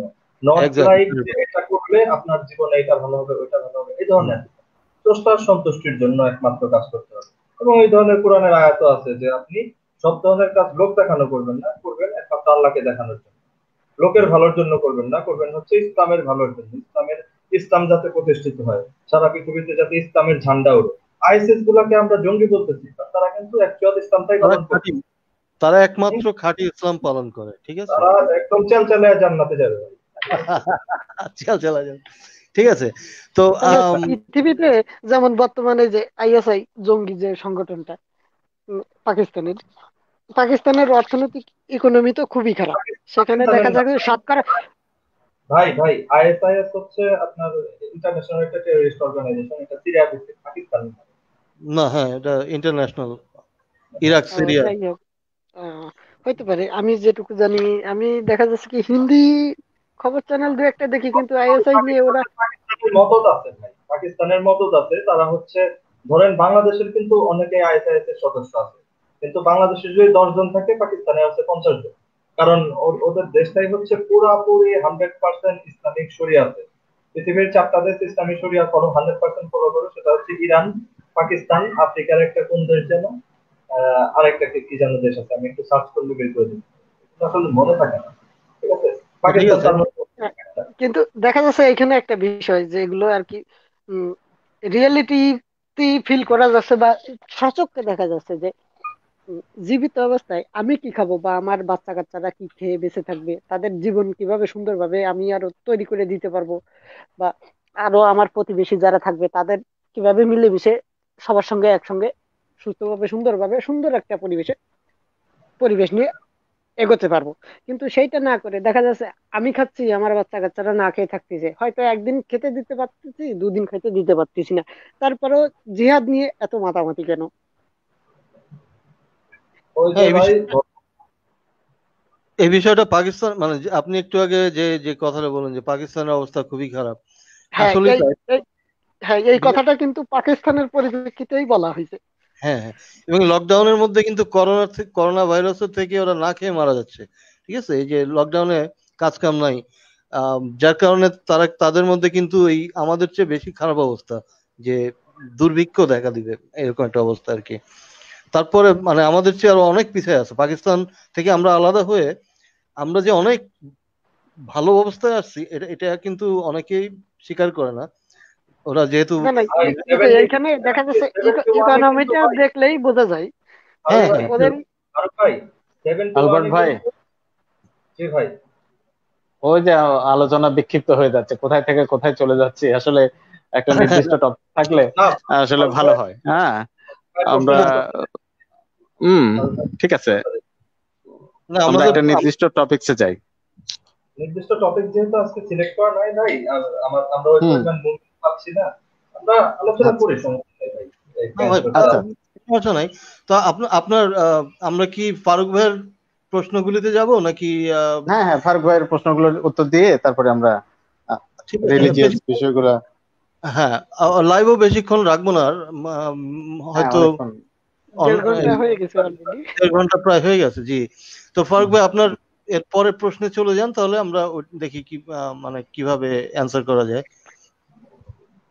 তো মোবাইল খুলতে হবে আরেকটা। আচ্ছা, আপনারা আলোচনা করতে থাকেন, আমি ততক্ষণে বের আচ্ছা করি। ঠিক আছে, যদি আপনার মনে না থাকে তাহলে ধর্মহীন ভাই আপনি বলেন।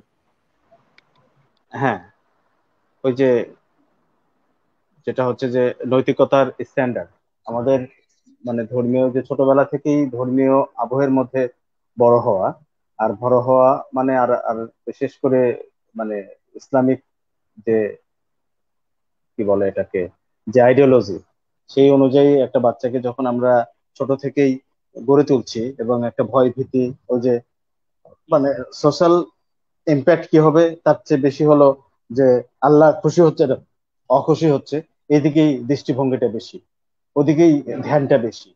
এ কারণেই আসলে সমাজটা আহ, অতটা উপকৃত হচ্ছে না রিলিজিয়াস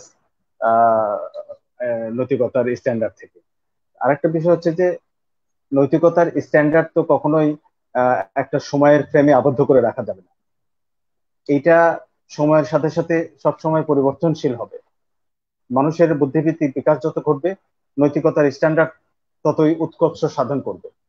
এবং দেখা যাবে যে এই 1400 বছর আগে যে আহ, বা 2000 বছর আগে যে নৈতিকতার স্ট্যান্ডার্ড ছিল, যে বিষয়গুলো আহ মানুষের সমাজের আহ, চোখে হেয় প্রতিপন্ন হতো বা খারাপ চোখে দেখা হতো, সেই বিষয়গুলো কালে ক্রমে আস্তে আস্তে আস্তে আস্তে পরিশোধিত হতে হতে যখনই মানুষের জ্ঞান বুদ্ধি বিবেচনা তুলনামূলকভাবে বেড়ে গেছে, তখন কিন্তু মানুষ সেই জায়গা থেকে বের হয়ে আসছে।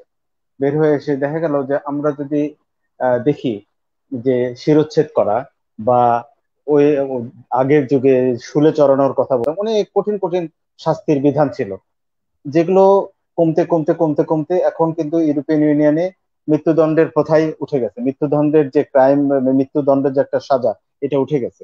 এবং মানে অপরাধ করলে অপরাধীকে কঠিন শাস্তি দিতে হবে, এটা একটা স্ট্যান্ডার্ড ছিল, এখনো অনেকেই আমরা মনে করি। এবং রিলিজিয়াস বিলিভও কিন্তু তাই।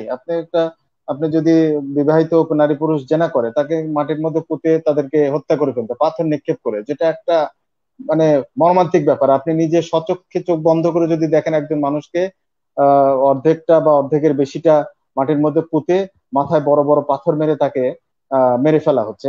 ইরানে এরকম কিছু ছবি আছে, কিছু ছবি বের হয়েছে এরকম। তো যাই হোক, সেখানে তার ছেলেও তার মাকে পাথর মারতেছে। এই যে বিভৎস একটা বিষয়, এই জায়গাগুলো থেকে কিন্তু মানুষ বের হয়ে আসছে। মানুষ কিন্তু এগুলোকে আর এখন টলারেট করছে না। এই শাস্তির বিধানটাকে মানুষ আর মেনে নিতে পারছে না, কারণ মানুষ অনেক মানবিক হচ্ছে। মানুষের যতই বুদ্ধিবৃত্তিক বিকাশ হচ্ছে, মানুষ মুক্ত চিন্তক হচ্ছে, বা তখন কিন্তু আসলে মানুষ এই বিভৎসতা, এই বিভৎস শাস্তির বিধানগুলো থেকে মানুষ মুখ ফিরিয়ে নিচ্ছে। মানুষ চাচ্ছে শান্তি, যে মানে অপরাধের মানে শাস্তি যত কঠিন হবে, একসময় মনে করা হতো অপরাধ তত কমে যাবে। বিষয়টা আসলে উল্টা। সমাজবিজ্ঞানীরা বলছেন যে ঘটনাটা উল্টা হয়। মানুষ যত বেশি আহ মানে শাস্তি যত কঠিন হবে, মানুষের ভিতরে, জনগণের ভিতরে অপরাধ প্রবণতা মানে আরো বাড়তে থাকে, মানুষের ভিতরে ক্রোধ আরো বাড়তে থাকে, অপরাধ করার মানে জেদ আরো বেশি চেপে যায়। এই জন্য এই যে আপনি যেগুলো বললেন যে স্ক্যান্ডিনেভিয়ান দেশগুলোতে আস্তে আস্তে অপরাধী আর খুঁজে পাওয়া যাচ্ছে না, জেলখানাগুলো বন্ধ করে পার্ক বানানো হচ্ছে। কারণ কি? কারণ তারা বুঝে গেছে যে আসলে শাস্তি দিয়েই সবকিছু সমাধান হতে পারে না। মানুষ একটা পর্যায়ে কখনো কখনো ক্রাইম করে ফেলে। এই ক্রাইম করা মানে এই না যে তাকে একেবারে কঠিন শাস্তি দিয়ে তাকে একেবারে ধূলিসাৎ করে দিতে হবে, নষ্ট করে ফেলতে হবে। এখন যদি আমরা তাকে মোটিভেশনাল স্পেস দিই, মোটিভেশন করি, তাহলে দেখা গেল যে তার ভিতরে সেই অপরাধ প্রবণতা থাকতেছে না। যেটা কিশোর কিশোর শোধনাগার থাকে, এটা অ্যাডাল্ট শোধনাগারও থাকতে পারে। আবার অনেকে আবার বলে যে একজন আপনার মেয়েকে ধর্ষণ করতে, তাকে কি আপনি এখন বুঝাই সুঝাই সারিয়ে দিবেন? আসলে ব্যাপারটা এরকম না। আমরা যদি বিক্ষিপ্ত ভাবে এই বিষয়গুলো চিন্তা করি, তাহলে আহ ব্যাপারটা এরকমই মনে হবে। আসলে না, সামগ্রিক ভাবে যদি আমরা চিন্তা করি, আসলে অপরাধ প্রবণতা কমাতে গেলে অপরাধের যে শাস্তি, এই জি ভাই, শাস্তির ভাই ভাই তীব্রতাটা বুঝতে করতে পারছি। হবে। আমরা জি। আমরা হয়তো খান ভাইয়ের সাথে আরেকটু কথা বলতে পারি। আর আপনি যেটা বললেন যে হচ্ছে বাংলাদেশ বা হচ্ছে এশিয়ান কান্ট্রি গুলোতে আসলে জেলকে হুম। জেলই বলে, বাট অন্যান্য কান্ট্রিতে কিন্তু জেল নামে কোনো শব্দ নাই, ইটস কারেকশনাল সেন্টার। অর্থাৎ সেখানে মানুষ গিয়ে আচ্ছা। পরিশোধন হয়, হ্যাঁ, সেখানে তাদের ওই ধরনের হ্যাঁ। শিক্ষা দীক্ষার ব্যবস্থা থাকে। সেটা আমাদের এই কালচারে এখনো তৈরি হয় নাই, এবং এটা হওয়া উচিত বলবো, বলতে পারি কিনা আমরা জানি না, বাট এটা তো হতেই হবে। এটা তো আসলে হওয়াটা দরকার, তাই না? আচ্ছা, হুম, ফারুক খান ভাই, পরিবর্তন আপনার হওয়া দরকার। প্রশ্নতে হ্যাঁ, গেলে ধর্মহীন হয়তো ভাই অনেক সুন্দর কথা বলেছেন। যে ধর্মহীন ভাই আসলে অনেক অনেক বিষয় তুলে ধরছে। এটা নিয়ে আসলে আলোচনা আমরা আরো করবো ব্যাপক হয়তো। আলোচনা হওয়া উচিত আসলে। জি, জি। হ্যাঁ। ফারুক খান ভাই, আপনার কোনো কোশ্চেন থাকলে বলতে পারেন। যেমন এখানে যে নবী মুহাম্মদ সাল্লাল্লাহু আলাইহি সাল্লাম দাসী প্রথার যে বিস্তার ব্যবহার করেছে নিজের স্বার্থে হোক, এটা তো নিজের স্বার্থের জন্যই করে। সেক্সুয়াল তো আসলেই তো বেশিরভাগ এখনকার সময়ে বেশিরভাগ পুরুষ এগুলো হয়তো ইন্টারেস্ট না আমার ধারণা। কিন্তু সেই সময়ের পরিপ্রেক্ষিতে যে এই যে উম, তাতে নিজের উম, পরিবেশের হোক বা ওই যে যেরকম বন্দীদের ধরে ধরে এনে ইচ্ছে মতো যা খুশি তাই করেছে, এমনকি পরবর্তীতে নিজের জন্য এটা আবার হারাম করে দিছে। প্রথমে আমি না ভাবছি ভাই, যে দাসী দাসী দাসী ইসলামে কখনো হারাম করা হয় নাই ভাই, বা বাতিল করা হয় নাই। ইসলামে না না এখনো দাস প্রথা আছে। সেটা হারাম হয়তো করছিল এখন শুধু মারিয়া জাতি মারিয়া ধর্মের কিপ্টিয়াকে, চাপে করে হয়তো করে না, কিন্তু দাস প্রথা ভাই শুধুমাত্র ইসলামে এখনো। মারিয়া কিপ্টিয়াকে নিজের জন্য হারাম করিয়া লইলেন। এটা কোরআন। এটা হচ্ছে যখন হ্যাঁ ধরা খাই সাফিয়ার কাছে। হ্যাঁ হ্যাঁ ওই- হ্যাঁ, এটা ওইটা ওইটা দেখা ভাই যাচ্ছে ওইটা ভাই ধরা খাওয়ার সুনানে আবু প্রেক্ষিতে, দাউদ কিন্তু শরীফেই আছে। ওনার ফেক আইডি আল্লাহ কিন্তু আবার বলে দিতে, না আমি যা আপনার কাছে হালাল করছি তা আপনি কেন হারাম আপনি করবেন? কেন এটা হারাম করলেন? আল্লাহ আবার বকা দিচ্ছে যে তোমাকে দাসী খাইতে বললাম, তুমি না খাই হারাম করলাম। হ্যাঁ, সেটাই। হুম। জি ভাই। তো দাসী নিয়ে কথা বলতে গেলে তো অনেক কথা এসে যাবে আবার। হ্যাঁ। তো হ্যাঁ, রাইট। ফারুক ভাই যেটা ভাই, দাসী বলতেছিলেন নিয়ে যে, কথা বললে একটা কমন কমন ফ্যালাসির মুখে আমরা পড়ি, সেটা হচ্ছে সেটা 1400 বছর আগের নিয়ম। এটার উত্তরটা ভাই খুব এক কথায় দেয়া যায় যে 1400 বছর আগের নিয়ম যদি হয়, নবী যে কি 1400 বছর আগের নবী নাকি সারা জীবনের জন্য নবী বা কিয়ামত পর্যন্ত নবী, তখন কিন্তু হচ্ছে আর হয়তো উত্তর থাকে না, কেনা জানো ছাড়া। ঠিক আছে। হ্যাঁ, এটাই। জি, ফারুক খান ভাই। তো দেখা যাচ্ছে এইখানে আরেকটা কথা আছে যে আজকে আমি একটা মেয়েকে মুক্ত করে দিলাম, আমি তার সাথে হয়তো একদিন হোক 5 দিন হোক সহবাস করেছি, কিন্তু সেটা কেমন হলো, বিষয়টা কেমন হলো? ভাই, আপনি মুক্ত করার কে?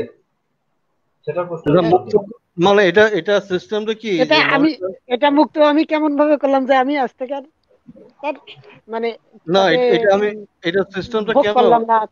না না, একটু শুনে নেন। যে মনে করেন যে আপনি মোহর দেওয়ার মত মোহর দিতে আপনার সমস্যা হচ্ছে বা পয়সা নাই, বা আপনি টাকা খরচ করতে যাচ্ছেন না মেইনলি। তো আপনি কি করবেন? আপনার দাসীকে মুক্ত করে দিবেন, এটাই তার মোহর। ঠিক আছে? তারপর সে আপনার বউ হয়ে গেল। দাসী ছিল এতদিন। অবশ্যই ইসলামে দাসী আর বউয়ের মধ্যে খুব একটা পার্থক্য নাই। ঠিক আছে? বউয়ের যে দাসীর হলো কি, দাসীর আপনি যখন বলবেন সে আপনার সাথে শুতে বাধ্য। বউ তো তাই, বউর কি বউ মতামতের আছে, কোন বউ সেম। আছে। তাহলে আপনি কি করলেন? আপনি দাসীটাকে মুক্ত করে দিয়ে তাকে বিয়ে করে ফেললেন। তার মানে কি, আপনার মোহর দেওয়া লাগলো না। হ্যাঁ, ওইটা বেঁচে গেল। ওই যে মোহরের যে সিস্টেম করে আপনার, মোহর মানে তো আপনি কিনে নিলেন, তাই না? আপনি মোহর দিয়ে বউ কিনে নিচ্ছেন, এটা না করে আপনি মুক্ত করে এই তাকে যে ভাই ভাই, সত্তর ভাই, বউ কিনে নিচ্ছে না, বউয়ের যৌনাঙ্গ কিনে নিচ্ছে, যৌনাঙ্গের যৌনাঙ্গের মাধ্যমে দামটা মূল্য দিচ্ছে, হ্যাঁ, রাইট? ঠিক বলেছেন।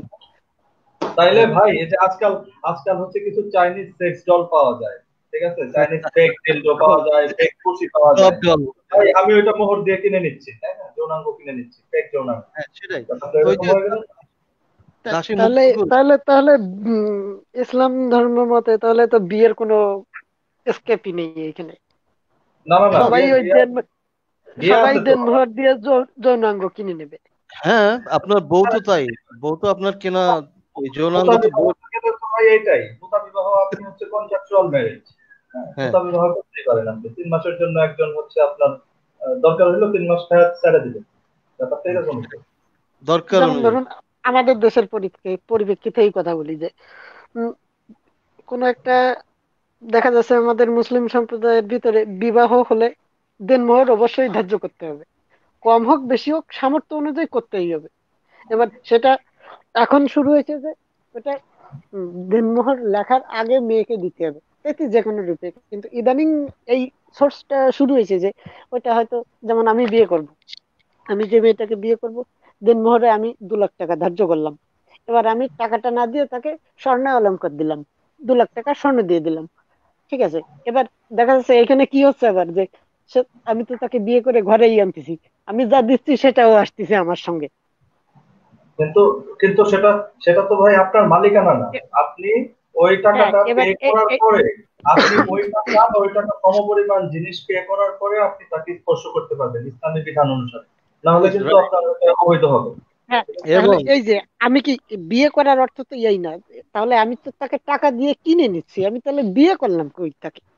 ভাই হ্যাঁ, ইসলাম অনুসারে এটাই বিয়ে, আপনি মানেন আর না মানেন। আলবার্ট আলবার্ট ভাই, সত্য সন্তানী ভাই, বলেন। ওই আজকে একটু বিদায় নিচ্ছি আপনাদের কাছ থেকে।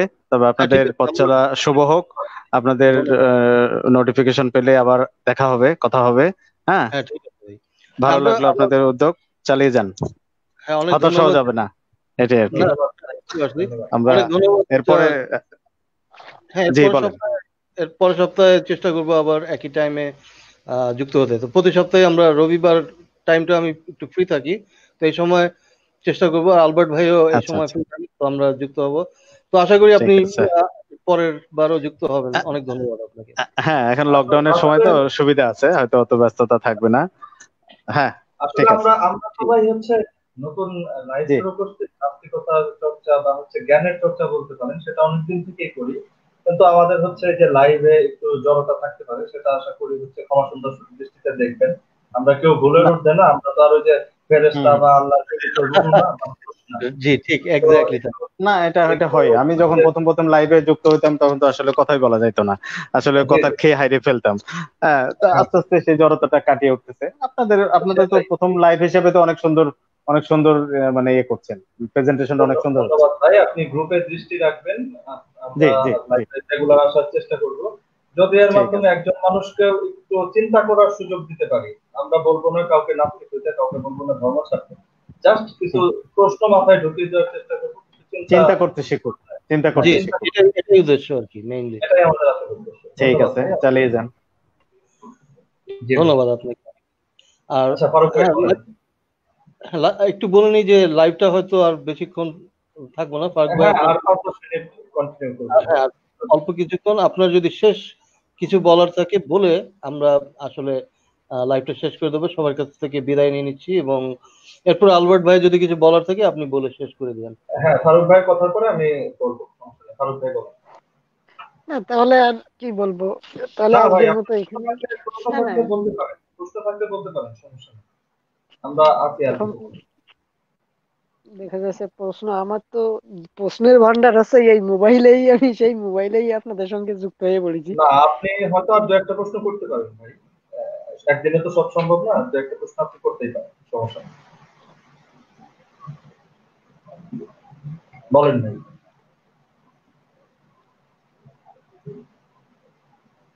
হ্যালো ফারুক ভাই। হ্যালো।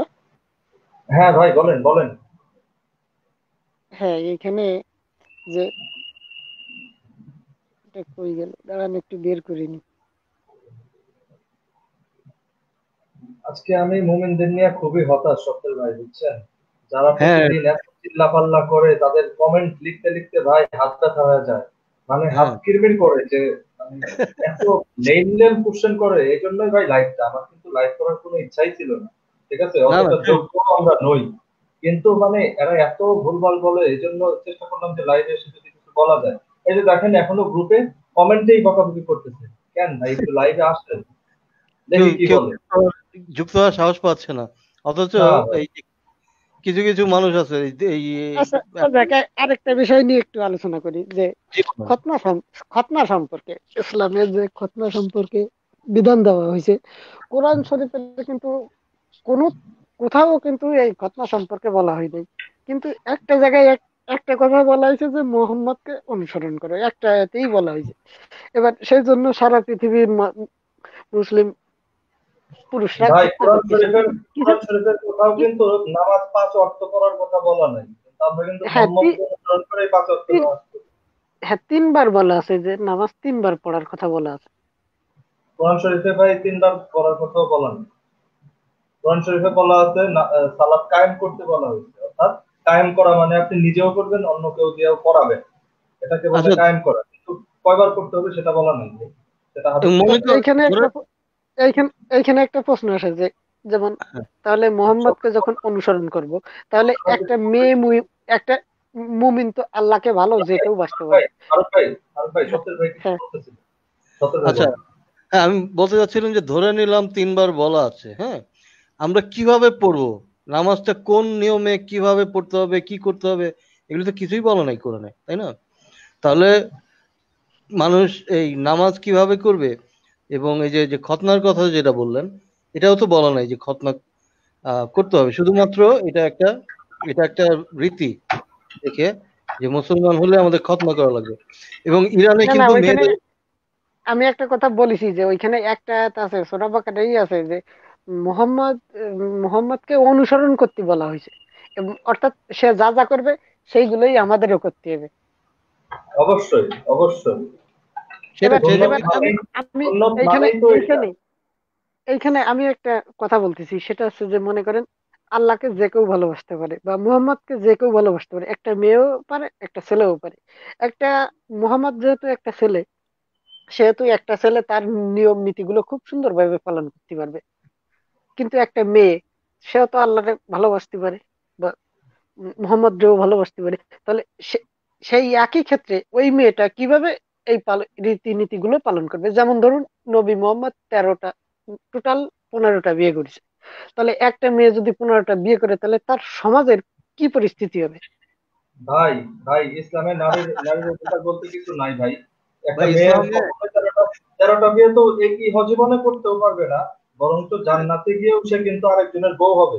তার কিন্তু ওই যে এই যে পুরুষের যেমন 72টা ভোট থাকে, তেমনি হচ্ছে ওই রকম একটা মেয়েকে কিন্তু 72টা জিন দিবে না, যে তাদের একদম লিঙ্গ আকাশ সমান বড় বড় একবার শুরু করলে 70 বছর। একটা মেয়ের কিন্তু এরকম না, বরঞ্চ এতটা অবমাননা কর তাদের যে তারা যখন জান্নাতে যাবে, নিজের স্বামী যদি জান্নাতে যায় তাহলে তার তার মানে ওয়াইফ হবে, এবং সে হবে তার ওই স্বামীর 72টা হুরের সর্দারনি।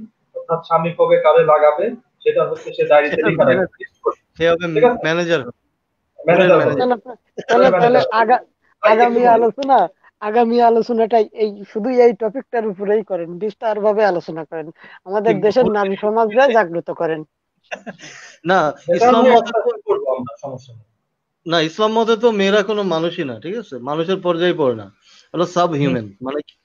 মানে মানে দেখেন যে দুইজন নারী বলো। যদি দুইজন নারী একজন পুরুষের সমান, তার মানে কি নারীদের তো কোনো অধিকারই নাই, অর্ধেক অর্ধ সবকিছু। মানুষ, অর্ধ অর্ধ মানুষ। এমনি এমনি নারীদের খালি খোপড়ি, মানে মগজ ফ্যান, সেটাই সেটাই সেটাই বলা হয়েছে। সেটাই বলা হয়েছে, মেয়েদের বুদ্ধি নেই। আপনি এই আরব দেশের যদি কোনো ভিডিও দেখেন বা কোনো কিছু দেখেন, ওইখানে অনেক জায়গায় বলা হয় যে মেয়েদের বুদ্ধি কম, মেয়েদেরকে গাড়ি চালাতে দেওয়া উচিত না, মেয়েদেরকে এটা এই এমনকি ভোট দেওয়া, এটা এই মেয়েদের গাড়ি লাইসেন্স দেওয়ার বোধ হয় 2000 কত সালে হলো, 18 না 19 সালে, তাই না, যে তাদেরকে হ্যাঁ, গাড়ি 19-এ। তারপরে যে মাহারাম ছাড়া তারা বাইরে যেতে পারবে না, এটাও বোধহয় চেঞ্জ হয়েছে বাবা সৌদিতে, বা স্বামীকে নিয়ে নিয়ে যাইতে বেরোতে হবে। হবে। এইসব আস্তে আস্তে সৌদিতে চেঞ্জ হচ্ছে। কিন্তু এই এই পর্দা করা এখন দেখবেন যে সৌদিতে অনেক আগে যাচ্ছে মেয়েরা, এই পর্দা টর্দা এটা সব। ওই তথাকথিত ইহুদি নাসারাদের হচ্ছে এই হ্যাঁ, সাকরেদ, সালমানের জন্য আর কি। ঠিক এই আছে, এটা তো আমেরিকার ধমক খেয়ে ওরা এখন মানে কিছুটা ভদ্র হচ্ছে, হ্যাঁ। কিন্তু আমাদের না, দেশে এটা এখন সালমানের হাত ধরে যদি সৌদি একটু সভ্য হইতে পারে। সেটাই।